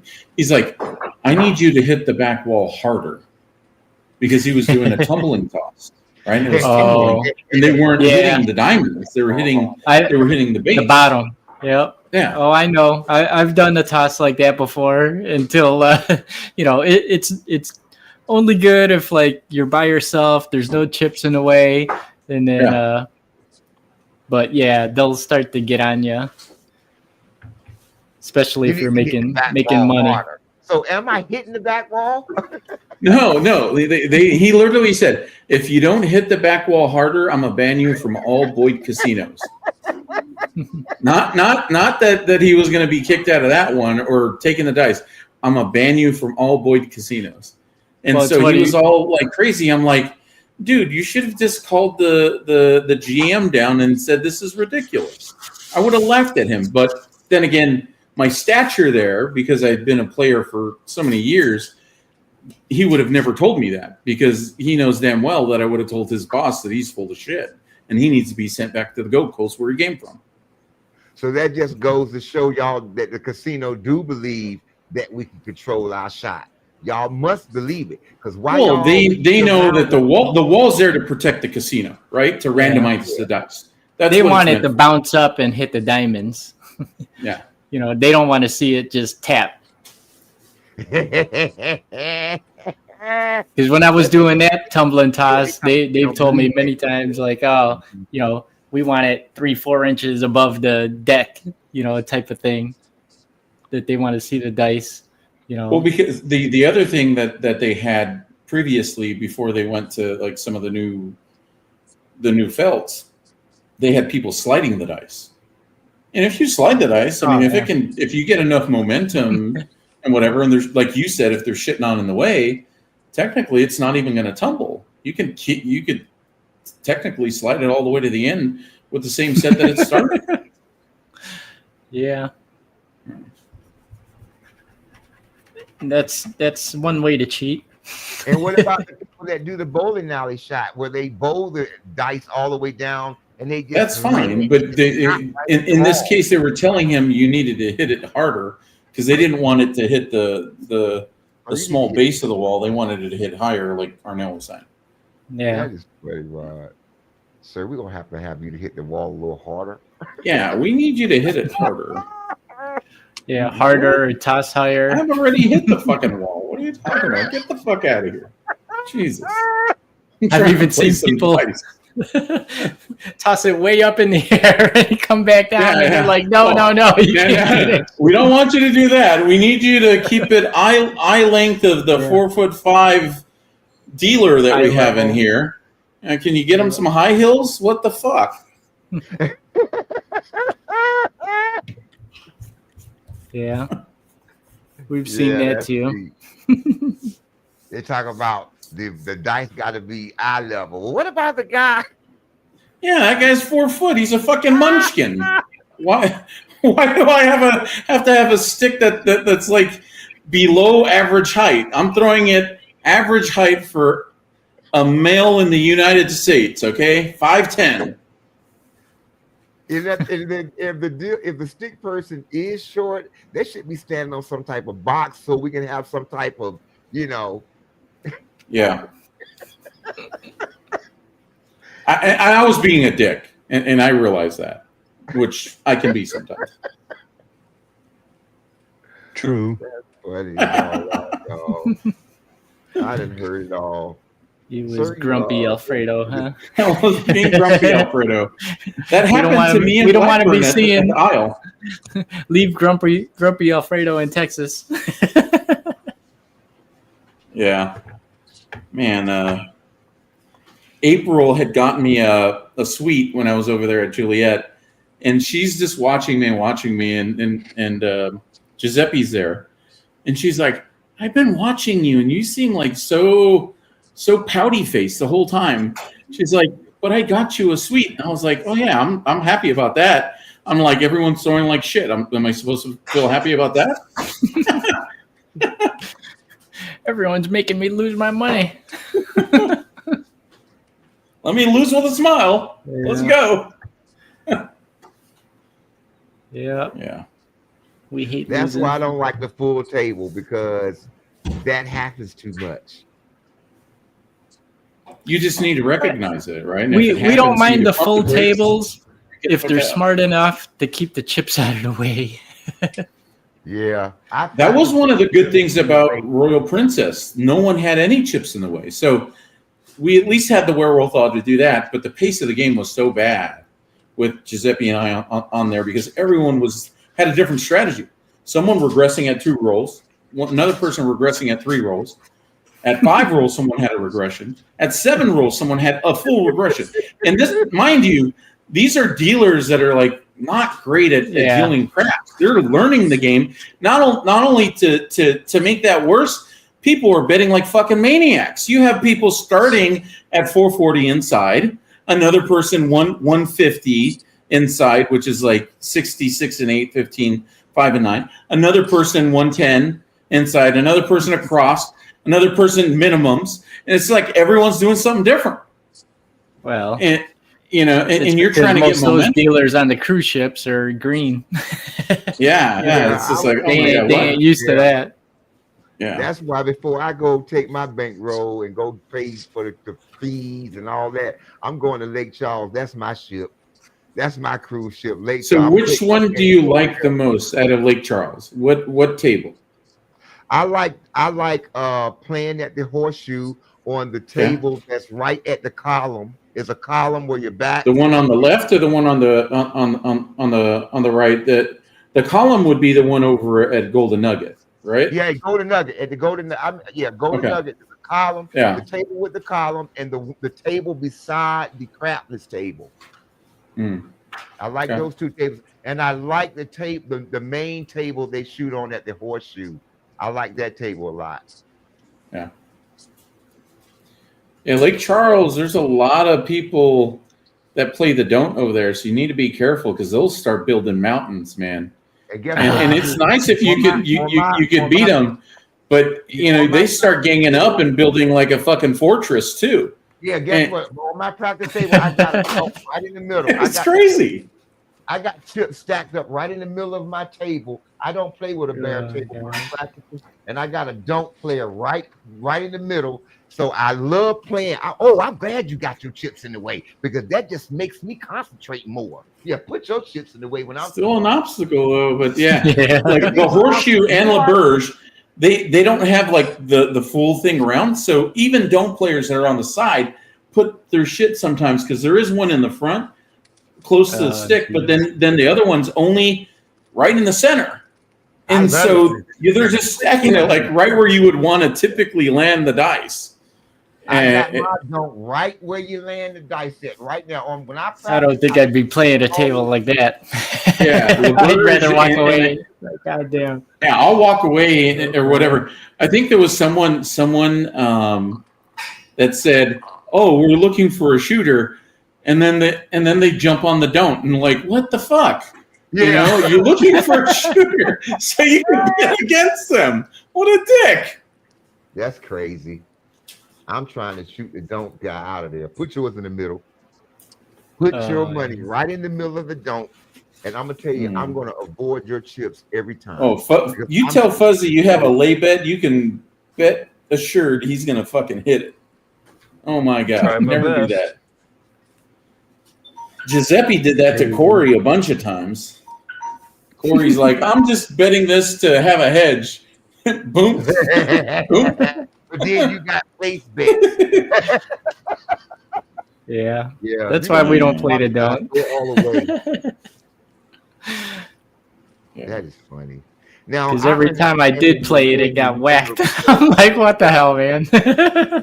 The thing I don't like about the horseshoe, though, that they've changed, it wasn't like that a year and a half ago, is they require you to have a pass line to be on the ATS, even if a horn's hit. You will not be paid if you don't have a pass line. That is exactly right. That's fucking fucked up. So it makes it so you have landmines no matter what, even if you have people betting on your side. And why they the only casino that give you 150 for a side? Come on, y'all. Y'all need to get with the program. There's a lot of them like that. Oh, yeah. It's rare. It took a while for Juliet to change it. Harris. Yeah, I like how they play it over at Golden Nugget where you get the I like Kashada because they let you put your bonus back up after a side hits. I like that. I want to go play over there. I haven't played there yet at Kashada. They got a 16-foot table. They got a 16-foot that, you know, to me, a lot of people think it's bouncy, but I say y'all got to realize they change their dice every shift. So we're playing with fresh dice every shift. And if you get there early in the morning, you're playing with brand new dice. So a lot of times, you like the brand new dice. I like new dice. Me too. Yep. I like That's my preference. I'm so used to playing with them. Yeah. Yeah, Kashada got a good table. I mean, that 16-footer. Have you been up to Windstar and Choctaw? I went to Windstar and the world's biggest casino in America, and they only had one table open. They had two tables. Yeah, they used to have a lot. So Choctaw, which is over on the other side, just going straight up from Dallas, they have 4 tables on the non-smoking side and 4 tables on the smoking side. So they have 8 tables there, and there's usually on a weekend probably 2 to 3. Overnight, only the smoking side's open after like 2 a.m. or something like that. But some good tables there. Come on, Texas. We got some other stuff in here. We need some tables in Texas besides ours. Texas, y'all know y'all need some tables. Yeah, that would be good. And pass the dice. And Durant, yeah. We like when they keep the chips out of the way. And if they pass the dice. If you're shooting good. Yeah, I mean, and we've passed them where it doesn't work out. And I think that's that's part of the thing. Sometimes it doesn't always work. Yeah. That's discipline too, though. Well, no, that's money management, man. Like if someone shoots well, I want to get it to the person that's had the best results on that table that day. And if they can strike lightning again, then I'm going to be ahead of schedule by the time it comes back to me. And then hopefully I can do well as well. I don't have to do great, and I'll make even more money because I'll be even more apt to be slightly aggressive with knowing that I'm not going to hurt my bankroll because I'm ahead already. Yeah. So, I'm definitely sitting around professionals. I consider y'all professionals. I ain't gonna lie. Well, we've had some big wins. We just like to play. Had some big losses too. So every trip is not a win, and I think that's the thing that the misnomer that people misunderstand is I might have 3 losing sessions in a trip and 1 or 2 winning sessions, but the wins might outweigh the losses if I'm doing things properly. And that's where the difference gets made. And sometimes you just have a losing trip, and a losing trip's a losing trip. If you mitigate how far of a loss it is, you can make it up very easily. So a losing trip, let's talk about that, because this old guy told me, Hot Rod, one of your problems is you ain't never lost. And what my loss is, I've never really lost my bankroll because I play so cautious. So when you mean lose, do you mean you go down there, say you go down there with 1,500, you come back with 0? I say go to Juliet Harris. I was there. I even hit an all. So at one point I was up 3,000. Right. I go there with 5,000. I am up at one point like 3,500 is probably the top end of it. I end up leaving down 2,200, and that happened on the last day.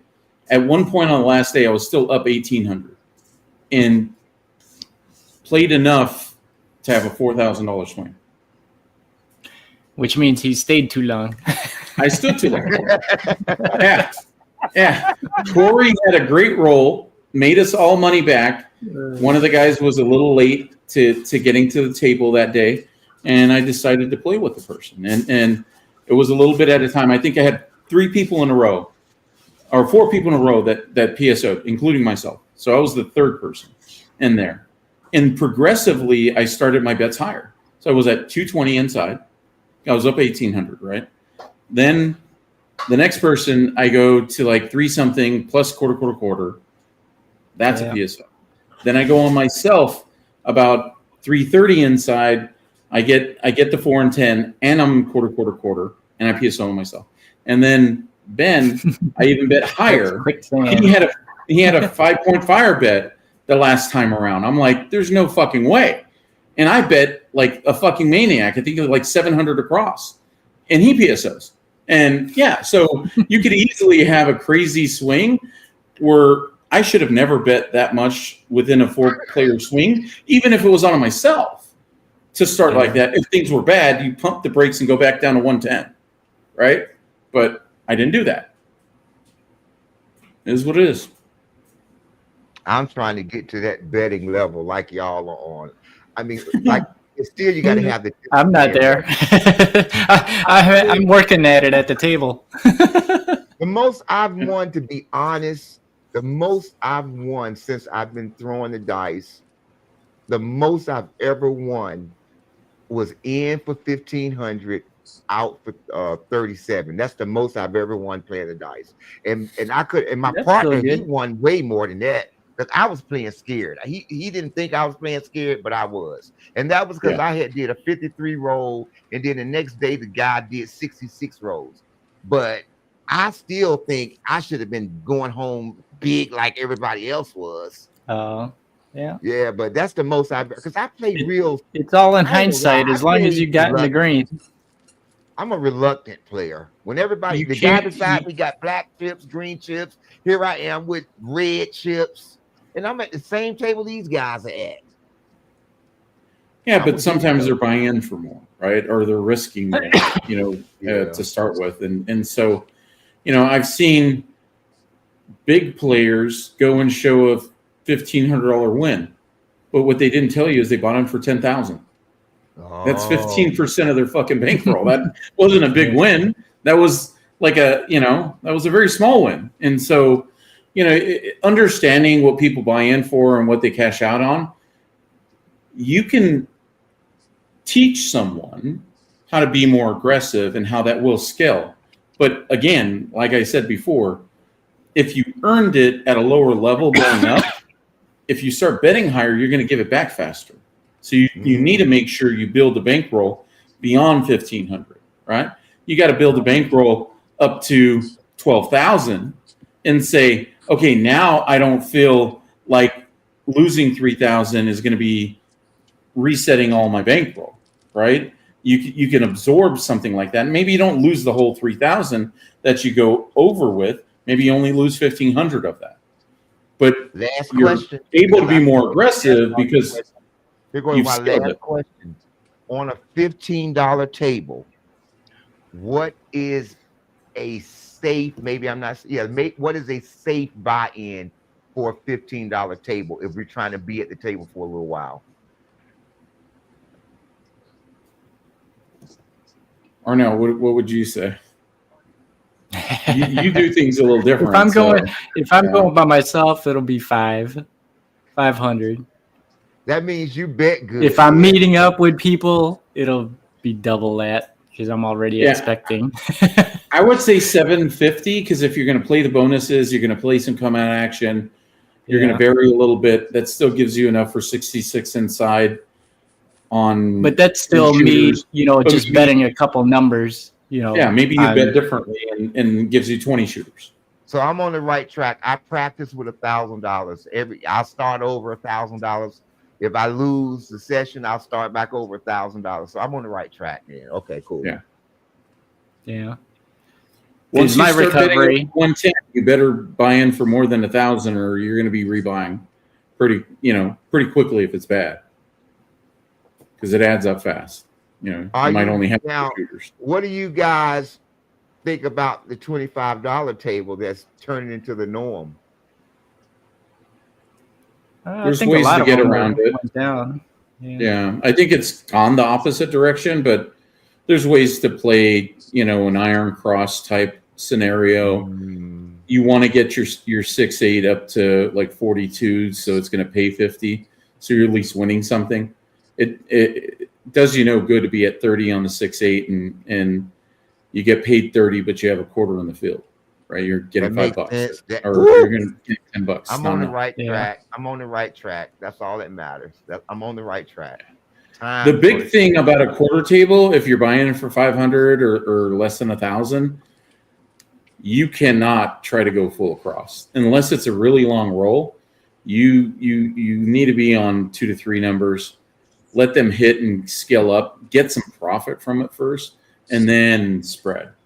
But you should already be collecting like black chips before you start spreading to some of the other numbers. Outside of like a scene. If you're going to play a $25 table and you only have $500, you might as well just stay in the parking lot. You can. There's that too.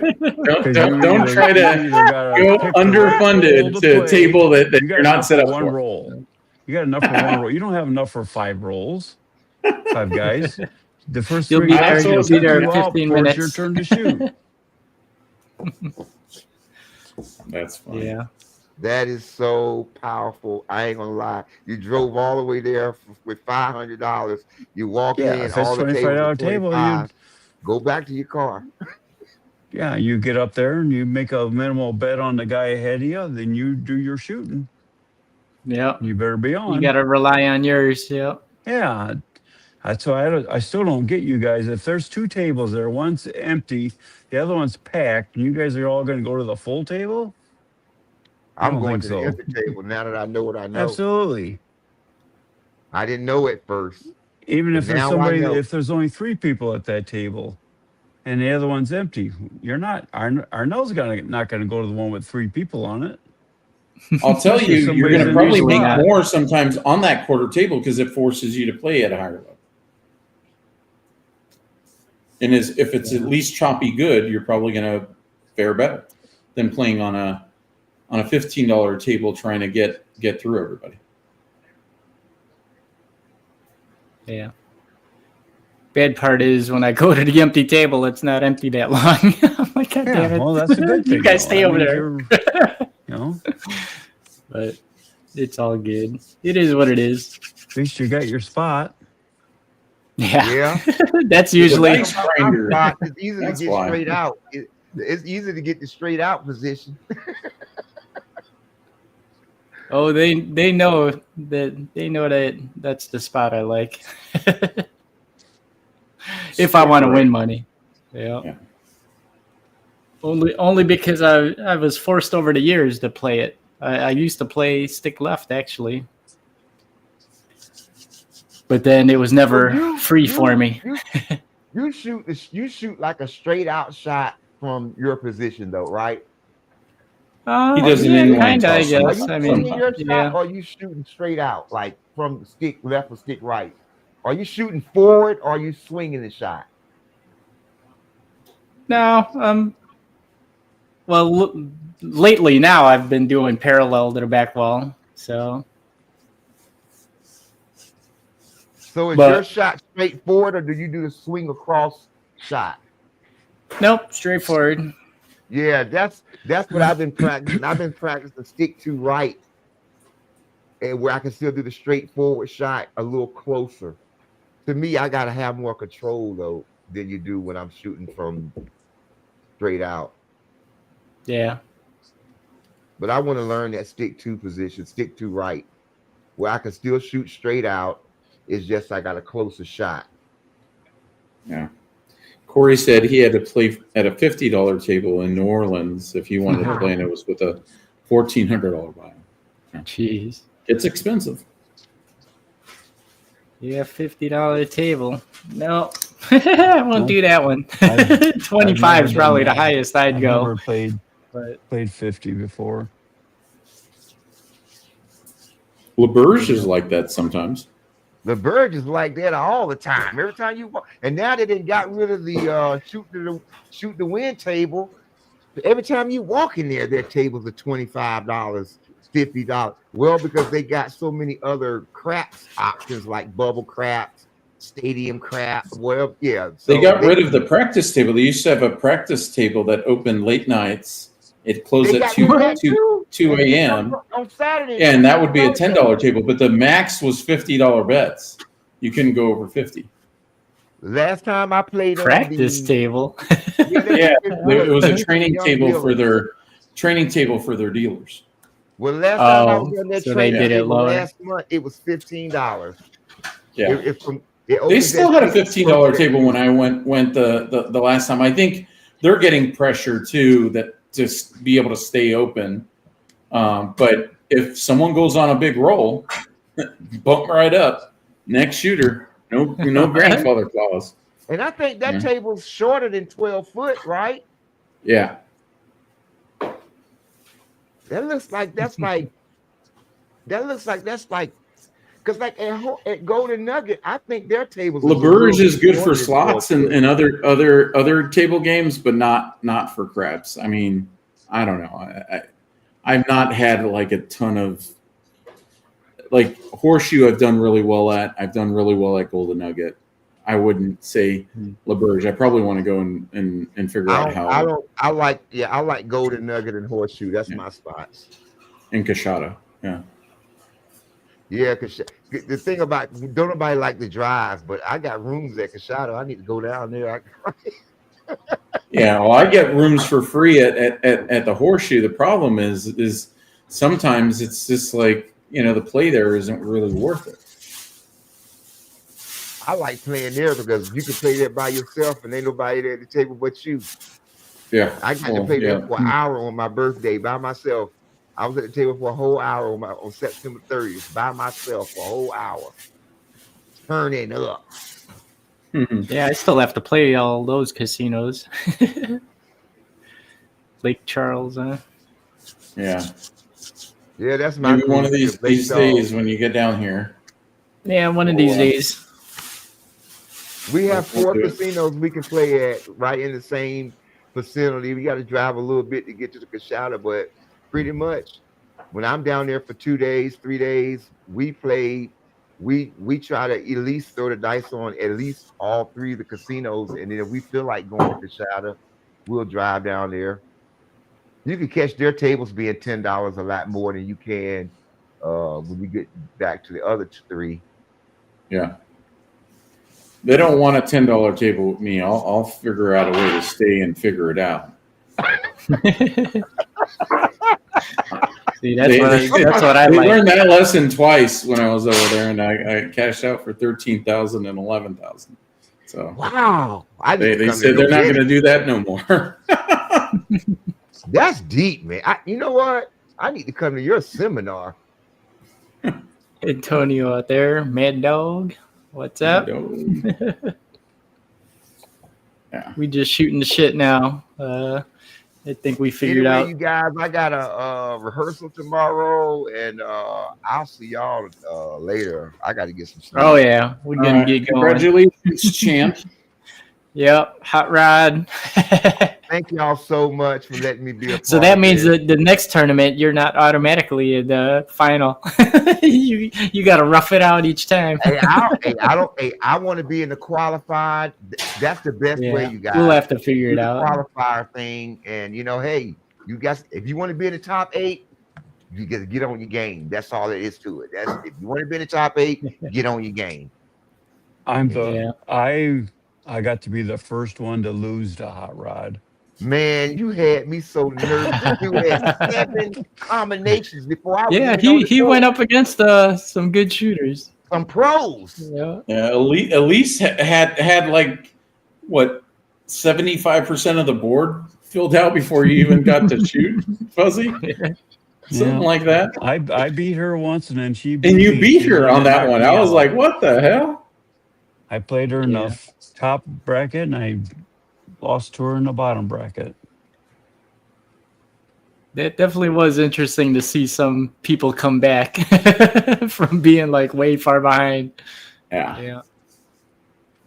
I can't believe the 4-1-4-1 set did it. Roll 1-4-1, and we not. I believe it because you got the 6s and the 1s on primary faces there. On top, 1s on the back, 6s on the front, 5-2 on the inside, 5-2 on the outside, 3s are on the bottom. I call it roll 1-4-1, and we're not talking about nothing illegal. We're talking about a dice set. Thank you guys for letting me be a part of the community. I really appreciate it. I really do. I've learned a lot. All right, Roderick. Good job. Good job. All right.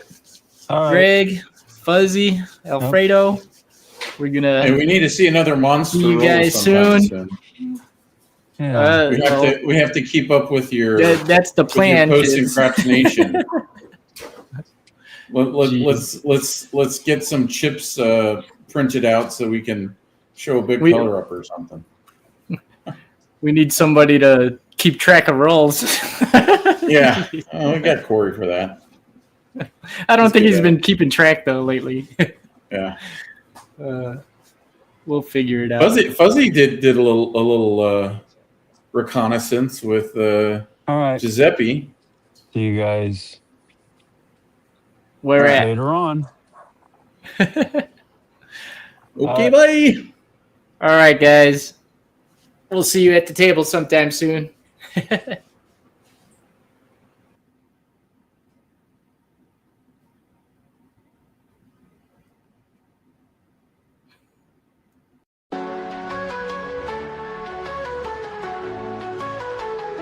Dice grinders, getting hype on the felt. Roll the dice and we delve.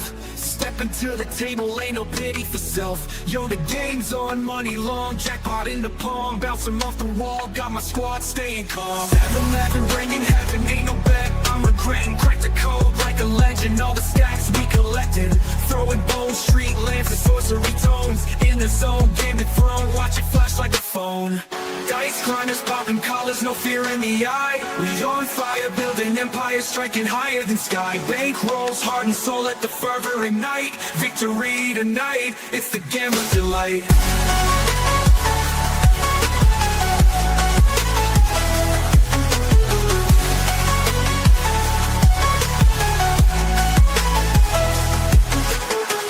Roll that come out bang, about to spread my fame. Win or lose, game infused, ain't no shame in the chain. Sweat drips, luck flips, yeah the stakes are insane. Crush the tables, fate was spinning, welcoming rain. Crowd buzz, razzle dazzle, cheers on the rise. Backdoor pass, y'all dreaming larger in size. Chasing aces, kingly paces, no disguise. Fortune glossy, living posh, devils rolling the dice.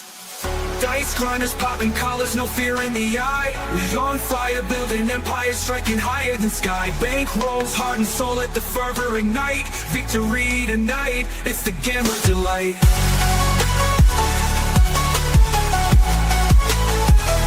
Gambler's delight.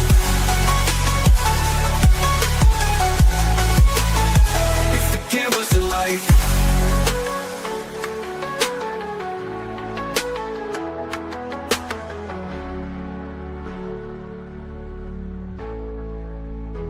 Dice grinders.